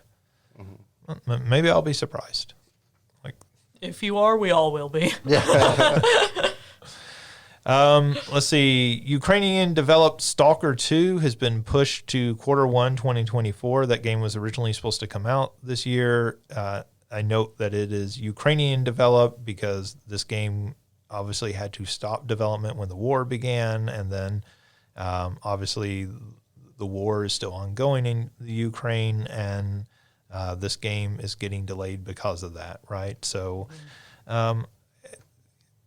just a worthwhile update, I think. Obviously, we wish the best for those developers. There are things more important than Stalker 2 right now in their lives, as I'm sure we can understand. BioWare has announced that they're laying off 50 employees. BioWare, my understanding, had 250 employees, so this is about a fifth of their workforce. Wow. Dang. BioWare is currently working on the new Dragon Age game, which actually I didn't put this together, but we'll talk about that here in a second. They're currently working on that new Dragon Age game called Dreadwolf, and they are working on a new Mass Effect game. And to be working on two big games and laying off a fifth of your workforce does not sound all that great. No, that's concerning. Yeah. And so the follow-up to that Dragon Age Dreadwolf story is that it has been delayed again. I wonder why. Yeah. These stories don't go together at all in any way. It is now likely coming out in the summer of 2024 at the earliest. So that game was supposed to come out this year originally. So it apparently a big push. Yeah, it apparently originally got delayed until March, and now internally they're saying no, it'll be summer at the earliest. I will say, if I can add, I was looking up just because I was thinking, what else did BioWare make besides Dragon Age and Mass Effect? I know those are probably their two biggest ones. Sure. But just in, one of the top things is, in addition to this laying off of 50, is apparently they are cutting ties with a group of the unionized Dragon Age testers as well. Oh, lovely. So. Yeah, another one of those Lovely. labor stories, which have been so kind of ugly in the game industry in recent years. This is a mess, right? Anytime something like this happens, it's just a mess. We feel for the people who lost their jobs. I think if you're a fan of things, it's real easy to think of the end outcome, the end product, and not to think of the people who are actually making it.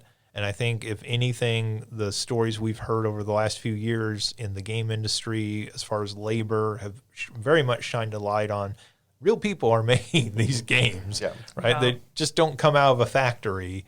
And obviously we're seeing the same thing in film and television with the strikes from the Writers Guild and also the Actors Guild. So, I think when you consume media, just always keep in mind real people are making this for now until they replace them all with AI. Let's see. Alicia, I know you've talked about interest in the new Blue Beetle movie. The director, Angel Manuel Soto, has said that the fight scenes for that film have taken inspiration from Injustice 2 and Final Fantasy. So if you're wondering why this is in a gaming podcast, is because the director is taking direct inspiration from video games for the fight scenes. Have you seen the movie yet? I have not yet, so I'm in a unfortunate situation this semester where my Tuesdays are really busy, and Tuesdays are $5 movie days. So You do know that Sunday is National Cinema Day, and all tickets are $4 on Sunday. what? Yep. I know what I'm doing this Sunday. Because I need to see this movie. I freaking love Jaime Reyes. I love the Scarab. Like this, and even, we knew from early trailers that Final Fantasy VII was an influence because he literally makes a Buster Sword. Yeah. So like we knew that was going to be there from the beginning. But I love that the full quote from the director, he was talking about, we were sitting there, we were thinking like, what would we do if we suddenly had these powers? We'd totally go for video game fights.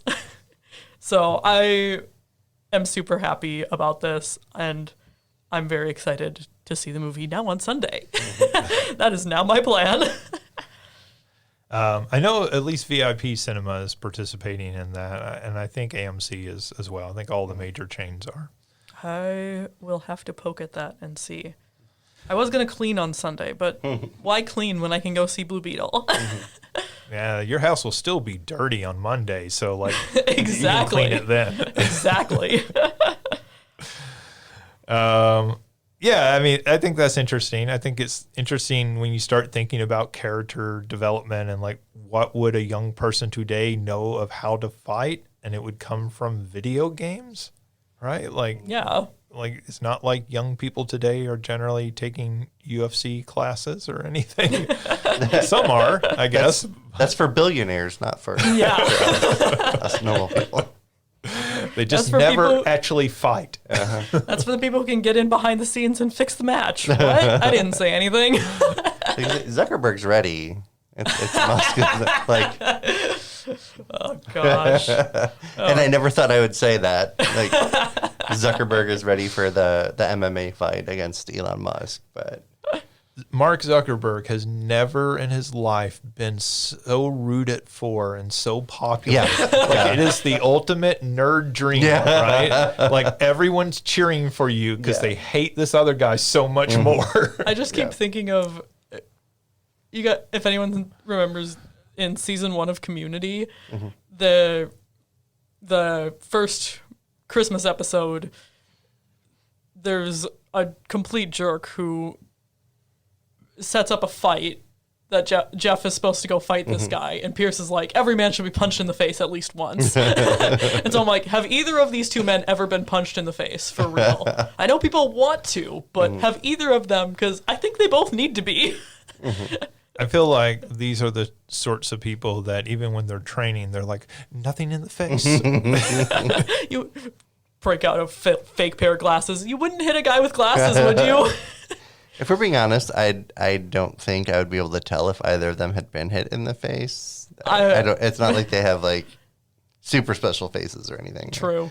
So Well, Elon has had some work done as well. Oh, so, you know, maybe it all collapses with the first punch. Who knows?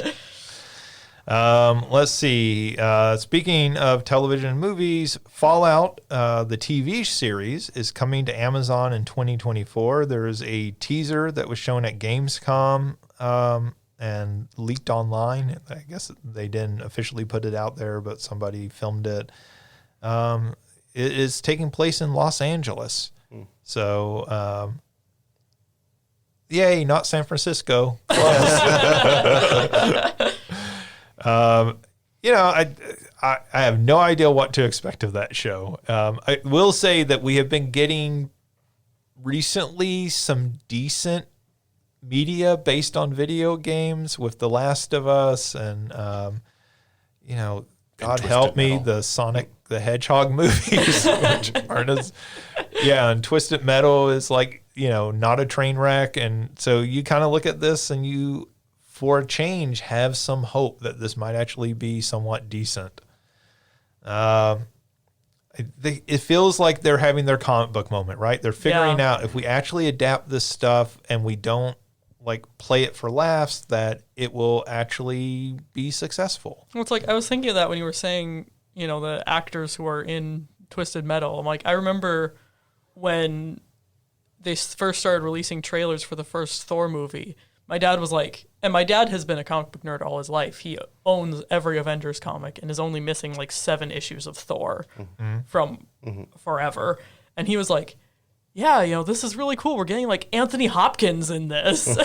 Right. And so you saying that about the Twisted Metal show too, just people, they're finally, I think a combination of people are now adults in the industry who grew up on these games and want to treat them with that respect. And then now, because someone finally did that, then the studios are like, oh, we can make money doing that. Right. Yeah. Yeah, and I think you're right about looking at Thor, and you're like Anthony Hopkins and Natalie Portman, and they're not getting C-list actors, right? Which is what they used to do with comic book films sometimes. Have you seen the 90s Captain America film? They're actually it's a trip.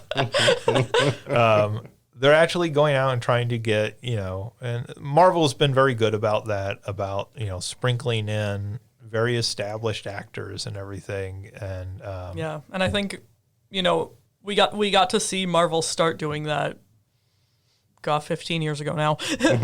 And now we're getting to start seeing video game media doing that. And sometimes they could do it a little less.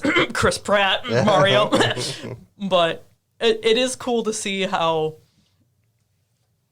it's building that rapport. Yeah.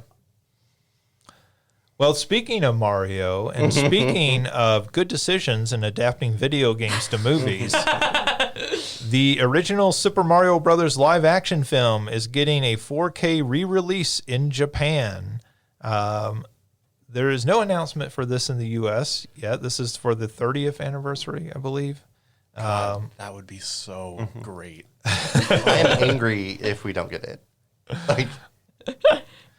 I'm surprised, particularly Warner Brothers announced that they're basically pulling their fall releases out this fall. So it seems like one of those things that theaters are going to need content. And this would be a way to fill that content void, is to put something like this out. Do we need the original Mario Bros. Movie in 4K though? Yes. Yes. That scene where Toad gets turned into a Goomba in 4K. Oh my God. It will melt your mind. Oh man. If we get it, we need to actually make a Gamescast field trip happen. We didn't make it happen for the cartoon. We need to make it happen for the live action film. We almost did, because you and I saw it, I think, one showing apart from one another, unbeknownst to us at the time. I mean, there's a lot of stuff, I think, happening in theaters we might have to make an outing for here soon.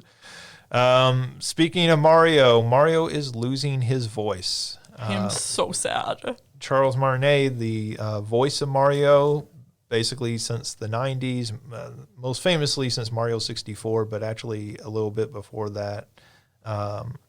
He has announced that he is stepping back from voicing Mario. He is still going to be an ambassador for Mario, but starting with Super Mario Wonder this fall, which comes out in October, I believe. They are going to have a new voice for Mario. They haven't announced who that is yet. Fingers crossed, Chris Pratt. I want to know, is he just stepping back from voicing Mario? Or is he stepping back from all of the voices that he's done? all the Mario characters. That just makes me so sad. That's the end of an era right here. It is nice to know that he's like staying on in an ambassador role that, I mean, again, private lives should stay private, but, I wonder if, I imagine voice acting takes a pretty hefty toll on, people's voices, and maybe he's just like, I can't do this comfortably anymore. Sure. And, so like I said, hopefully this is something that is, best for him as well. Well, I mean, we were talking before we went on the air about Mark Hamill. We were watching a clip of him doing the Joker voice and everything. And, that was something a few years back he said about doing the Joker voice. He said, I'm at an age where I can't do this anymore. It's actually hurting my throat. Now, that's a very distinct voice. I don't know that this is hurting his voice, but it may just be, a lot of pop singers eventually just have to retire because they say, I can't do this anymore.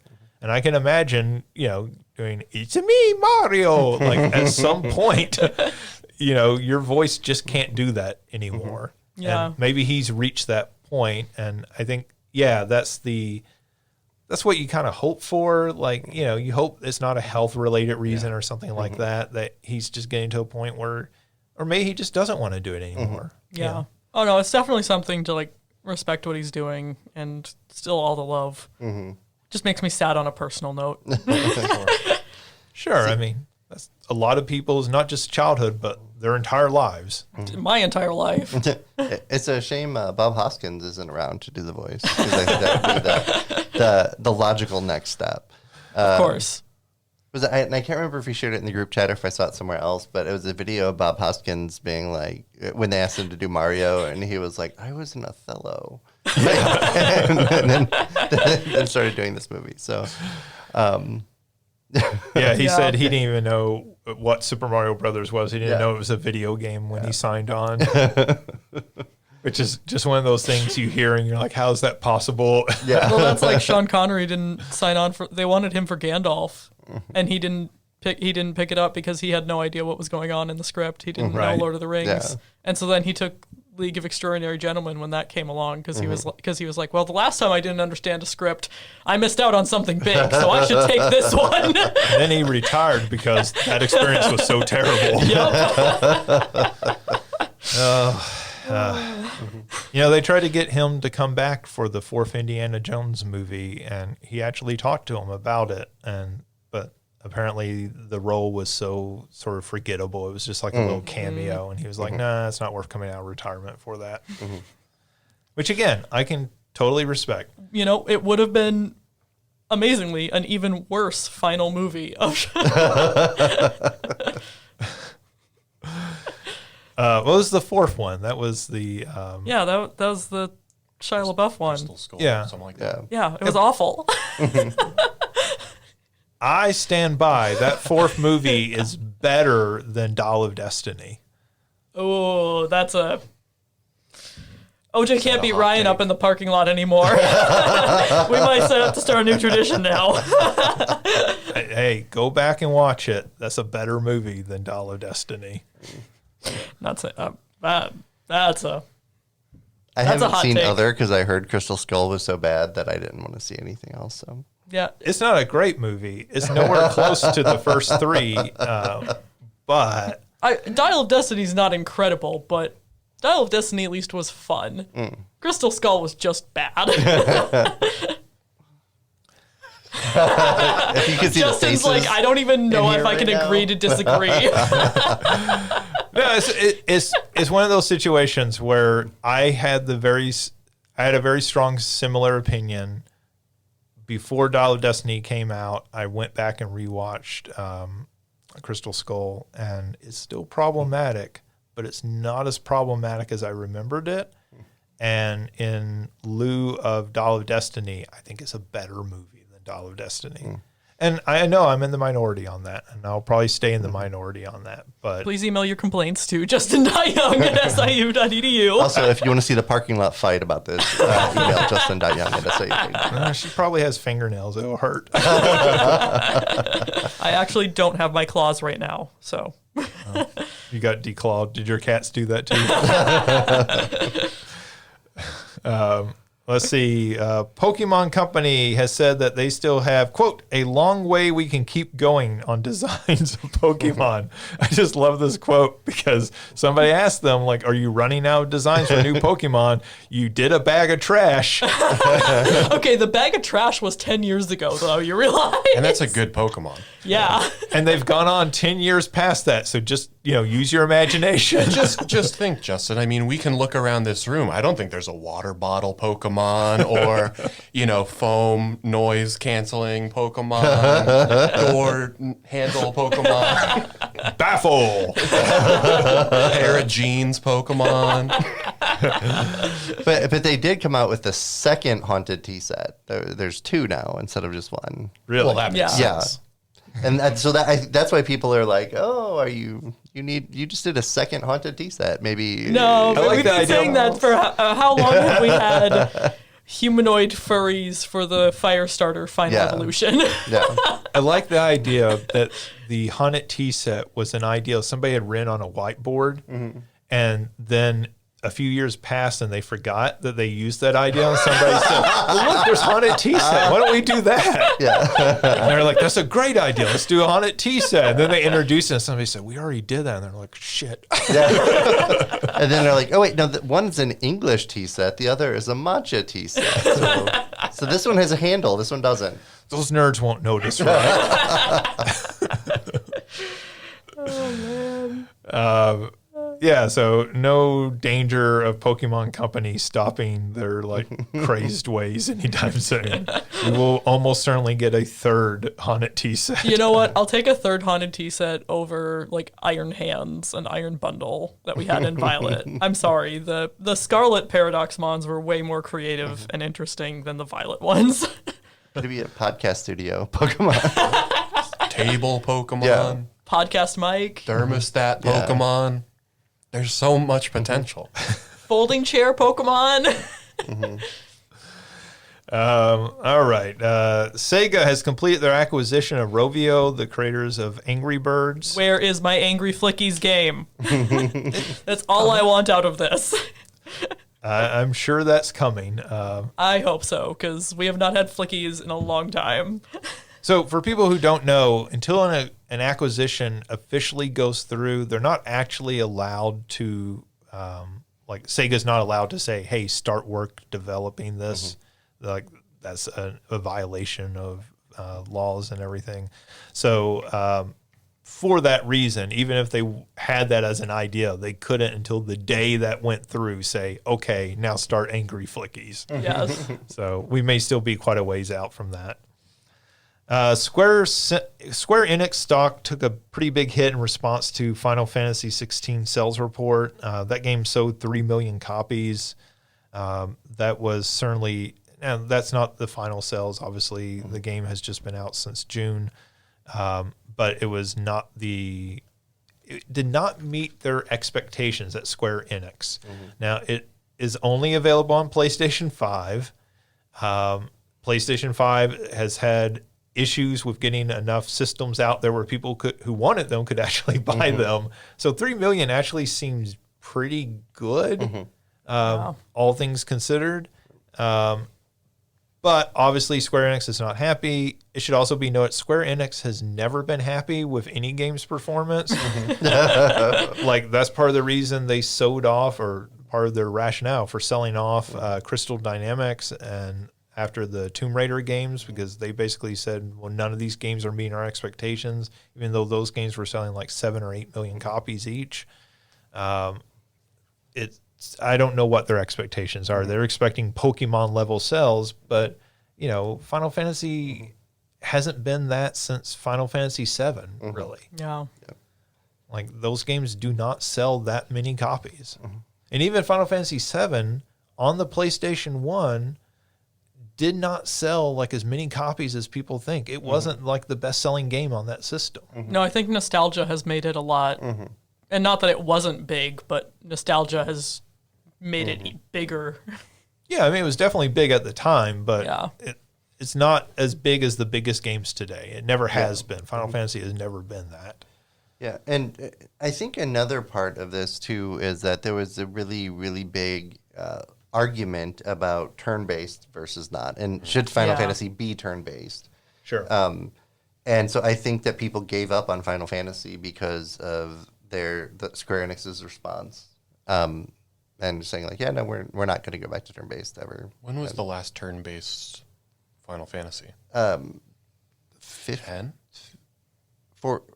13 was. 13, yeah. 13. Yeah, but it was a weird system. Okay. Like because I think like you set people up in roles and then they would do stuff automatically, but it's still kind of turn based. Yeah, 12 was was really that.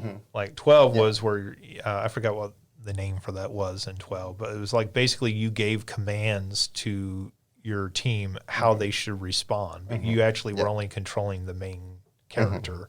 Yeah. And then 13 was a little bit more like a traditional game, but then 15 has been moved more towards this sort of modern style of their role-playing games, like everything they've been doing in Final Fantasy VII Remake. I'll say 7R's completely real time. Yeah. And 15 wasn't bad, but it wasn't good. The battle didn't feel like Final Fantasy. And this one again doesn't feel like I'm enjoying it for what it is, but like I would love a return to turn-based games. Yeah, it feels like the combat of a action adventure game. You know, again, similar to like a God of War. I know you used that. And I think it's a little closer to Devil May Cry than those, but yeah. Yeah, and I think, the question is there a market anymore for a traditional Final Fantasy game, right? And I think there's a certain audience that would love to see something made in the tradition of Final Fantasy VI. Like, give me active time battles, give me sort of, steampunk fantasy. Let's see a game made in that style. And is there even a market for that at this point? Or is that just nostalgia, like wanting that, right? So like I am that market who would love to see a game like that, but I also not sure that game would sell. But the flip side of that is one of the best-selling games right now is Baldur's Gate 3, which is a game that is unapologetically a traditional computer role-playing game. Yep. Right? And it's a game that says, hey, we're not going in that direction. We're going to make a very traditional computer role-playing game, and they're getting rewarded for doing that. Yeah. So would Square be rewarded for doing that? And I think they don't feel like that. At least the people making the money decisions don't feel that way. But I kind of wonder if they really leaned into making that traditional style game, while still making the more modern games for some audiences, like I wonder if there's a market for that. Well, and I guess I also wonder, and I don't know if this has been talked about, if part of that shift into, the action style combat is, I don't know how to say this, graphics related. Like, we can create this like really beautiful sort of fluidity to combat that people really like. It's really like aesthetically pleasing when you get like some of these really like impressive combat scenes. Whereas, not that you can't do that in turn-based, but it's much more, the fight feels more disjointed. And so if there's like part of that like game flow aspect to the move to action combat. Yeah, I mean, that sort of turn-based combat, right, like has its roots in Dungeons and Dragons, which is, as a board game, inherently turn-based, right? And then it also has its roots in limitations of hardware at the time. So, like, Final Fantasy is really deriving from Ultima and Wizardry, like old computer games, and they couldn't have real-time combat. So, that was the way. If you wanted to do that sort of combat, like do it in turn-based, and the resources required are much less in that situation. And, so like a lot of design choices made during the 8 and 16-bit days is about limitations on hardware. And a lot of us fell in love with those choices. And now looking at it, you go, well, we don't have to do this. We can make this game look amazing and give you all sorts of control over it. But, is that what people want? And I know, OJ, you and I talked about it when we were first seeing this and like kind of, before release. If I want to play Devil May Cry, do I just go play Devil May Cry, or do I want to play it in the context of a Final Fantasy game?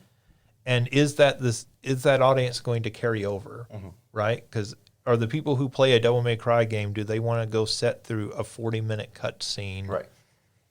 And all of that? And do the Final Fantasy people want that active, control over their battles? And I don't know. And, I think the fear is that these sales numbers are saying, no, they don't. But I don't think any of us know at this point. Right. Yeah. Right. To be fair, you could sit through a 40-minute cutscene in turn-based combat days. Sephiroth doing Meteor. Yeah. Right. But at that point, in those turn-based days, right, the people who were playing those games knew what they were coming for. Yeah. Right? Yeah. Versus somebody who was playing more traditional action games weren't used to that, right? Yeah. Like, I mean, outside of Metal Gear Solid. And I think you're right too about we can make this flow so beautifully and let's do that. But also the best parts of the fighting in Final Fantasy 16 is when you use like an icon limit break type thing. Sure. Because this isn't a spoiler. You have Phoenix powers, and then you can do Flames of Rebirth, and it stops for a little bit to do this as it's happening, and that's the best looking parts of the battle too. I think it would be fantastic if they could figure out a way to put both. Make you can play turn based or you can play another one, because they give you accessories that make the game very, very easy if you want. Well, they did that in Remake a little. Yeah. They had that mode optional. And I think that I'm not a video game developer. It doesn't seem like it would take too much to be able to do something like that in the game, because a good portion of the game is not the fighting, it's the cutscenes and all of that, right?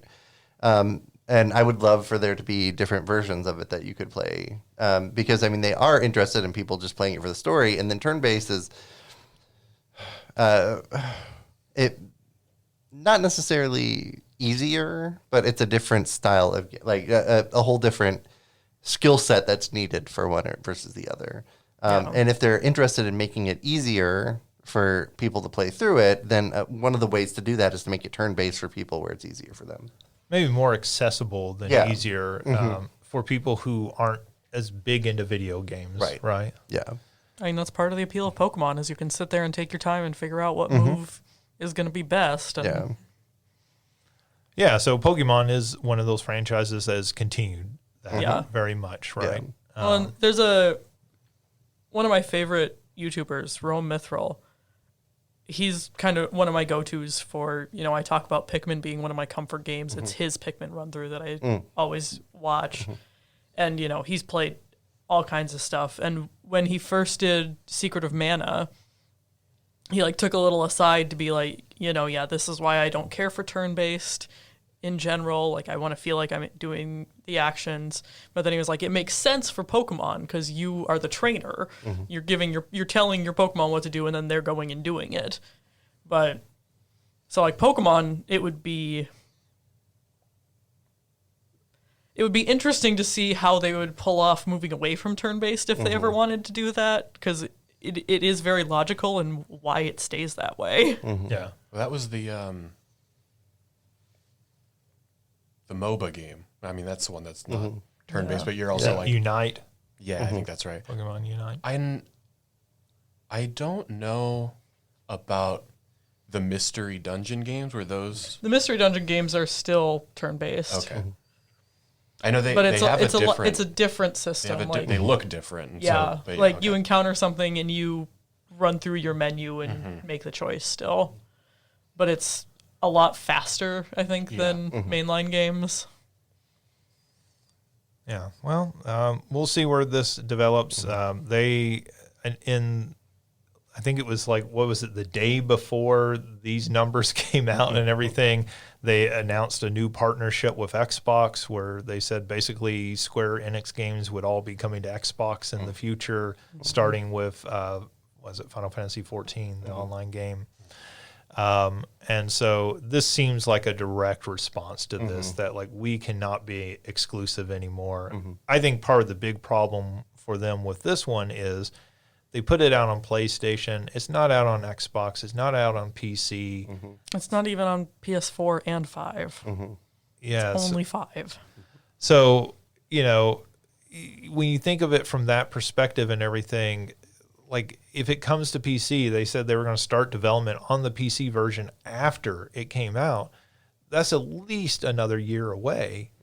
And in that year, do they lose all this groundswell of anticipation and excitement for the game? Like in another year, I'm sure it'll sell copies, but is it going to sell as many as had it launched this summer across all those systems? Right. Well, like we talked about that with Remake coming to PC too. Sure. Where it's like, okay, well, why if you're going to bring 7R to PC, why didn't you do it when PS5s were impossible to get?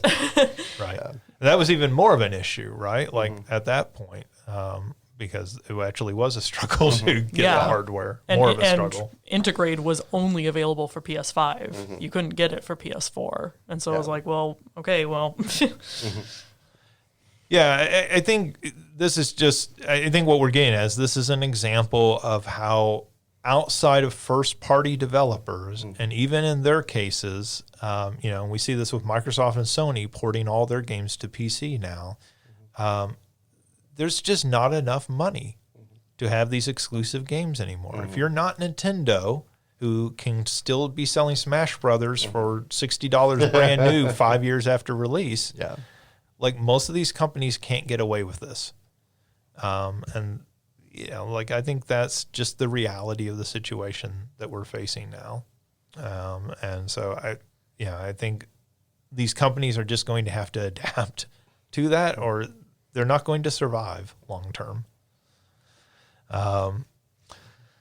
All right, that does it for news. So it's on to our big question to close out the show. And our question this week is, it's not quite the midway point of the year, but it is starting into the second part of the year because it's our fall semester. So I thought we'd talk about what game are you most looking forward to for the second half of the year? Obviously, this can also include games just recently released that maybe you haven't had a chance to play yet. So obviously big games like Baldur's Gate 3 just came out. Starfield comes out, I think, next week, very soon. You know, Super Mario Brothers Wonder, Spider-Man 2. There's a lot of very big games coming out. Armor Core just came out. I'm surprised I haven't heard more about it. Armor Core 6. Big FromSoft is at this point. Yeah, that just released, or I know reviews just went up ago or something like that. Yeah, so there's a lot of big games either just released or coming soon. So what game are you most looking forward to for the rest of the year? Alicia, why don't we start with you? Okay, I do have to shout out the DLCs for Sonic Frontiers and Pokemon Scarlet and Violet. Do you? I do. You have to? I do. I want Turbo Tails back. I am going to put Alicia on blast that Sonic Frontiers DLC was not added until I mentioned Sonic Frontiers. This was added to her page after. Oh, somebody's copying. Don't let him sit next to you and test. Yeah, I am excited for those. That's fine. I mean, that's a perfectly fine. A DLC could be an answer. Absolutely. But I think what I'm most excited for, despite my hangups, I'm most excited for Final Fantasy VII Ever Crisis. Even though I'm mad that it's only on mobile, I wish they would do like a Switch port or something. But the fact that not only do you get to play the games that are already out there, the original 7 and Crisis Core, but the idea of getting to play Advent Children, which is a movie, that's never been a game before, and being able to play Before Crisis, which was a mobile game only released in Japan, and that's where we get a lot of the lore info about the Shinra Company and the Turks and Rufus and all that. I am so excited for that. I already signed up for you can hit on the App Store of install this right away when it's available. I'm like, Right. Sign me up. Get me Rufus Shinra. That's one that's not at all on my radar. So I like that choice because that's not one I was thinking of. All right, cool. Mario. Yeah, so when you first sent out the rundown, I had trouble answering this question because there are a lot of big games coming out, but none that I was like, oh, I need to do this. It's like, I'll check out Starfield. I'll check out Lies of P. I have SMRPG on the SNES, so I was not one I'll probably pick up. And I'm not much of a 2D Mario person, so Wonder didn't really move the needle for me. But one that actually, I want to say it comes out on Tuesday, is Sea of Stars. To go back to our conversation, is that classic inspired turn-based RPG. So I think that's probably at the top of my list right now. And that's coming to Game Pass. It is, I believe. I think it's even coming to PlayStation Plus. I think they're just releasing are it they? on both of them. I know at least Game Pass it is coming too. I know Game Pass for sure. I don't know about Plus, but I probably just didn't look into it, so I wouldn't be surprised. I think it would be a good idea just to get more eyes on it. Yeah, that game looks incredible. It's one of those that I'm cautiously optimistic because I kind of expect to be disappointed, but man, it does look beautiful. All right, OJ. So I had a hard time narrowing stuff down, so I have 3 categories. One that's already out is Baldur's Gate 3, so I'm looking forward to playing that once I finish Final Fantasy 16. And then as far as a remake, Super Mario RPG, really, really, really looking forward to that. Because it's not like a full remake, but it's not a remaster either. But I'm very, very excited for that. That's as soon as it comes out, I'm going to be playing a game. And then for a new one, which is a reboot, is Mortal Kombat 1. Because I've really enjoyed the videos that I've been seeing. I'm looking forward to I don't want to say friendship system, but where you have a partner and they come in and help with that. Combo with a K. Yeah. And just I don't like horror movies and I don't like torture porn, but I love fatalities in Mortal Kombat. So it's a weird difference there, right? But yeah, so I like that. The X-rays that I've seen, the fatalities that I've seen have been pretty awesome. And I really, really enjoy the characters are all different, so I get to learn them all again.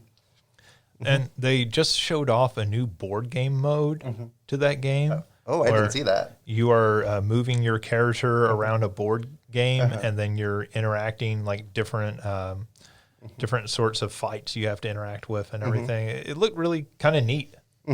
So right, and I think the idea of Raiden as a human too is really interesting.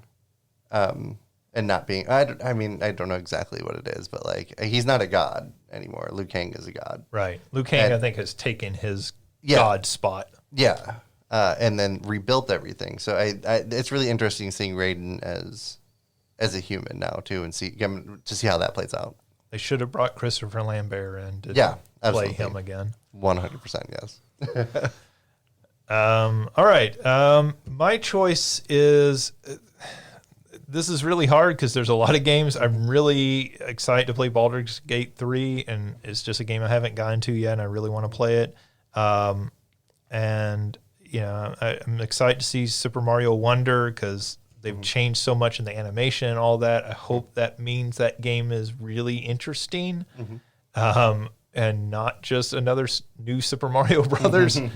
But I think the game that I've kind of overlooked so far this year that I should be more excited for, and so I'm going to give it as my answer, is Spider-Man 2. I love that original Spider-Man game, and Miles Morales is a better game than that original Spider-Man game. And so I really hope with this one, they take the lessons they learned with Miles Morales, which was a lot of the kind of open world bloat, like trimming a lot of that down and kind of like focusing on the main game and everything. I don't know, but like I really hope that they take those lessons, and I think people are overlooking it in part, and myself included, because it looks like more of that. And we've had 2 very successful, I think, games of that formula, but they've been 2 very successful, very fun, very enjoyable games. So I really am looking forward to that. I probably am more curious about things like Baldur's Gate and Starfield, because those are more the unknowns. But I think my comfort food this fall will definitely be that. All right, well, that does it for this week's episode. Thanks again to OJ, Mario, and Alicia. You can check out more back episodes of this podcast as well as other content on our website at salukigames.com. We will be back soon with a new episode. So until then, thanks for listening.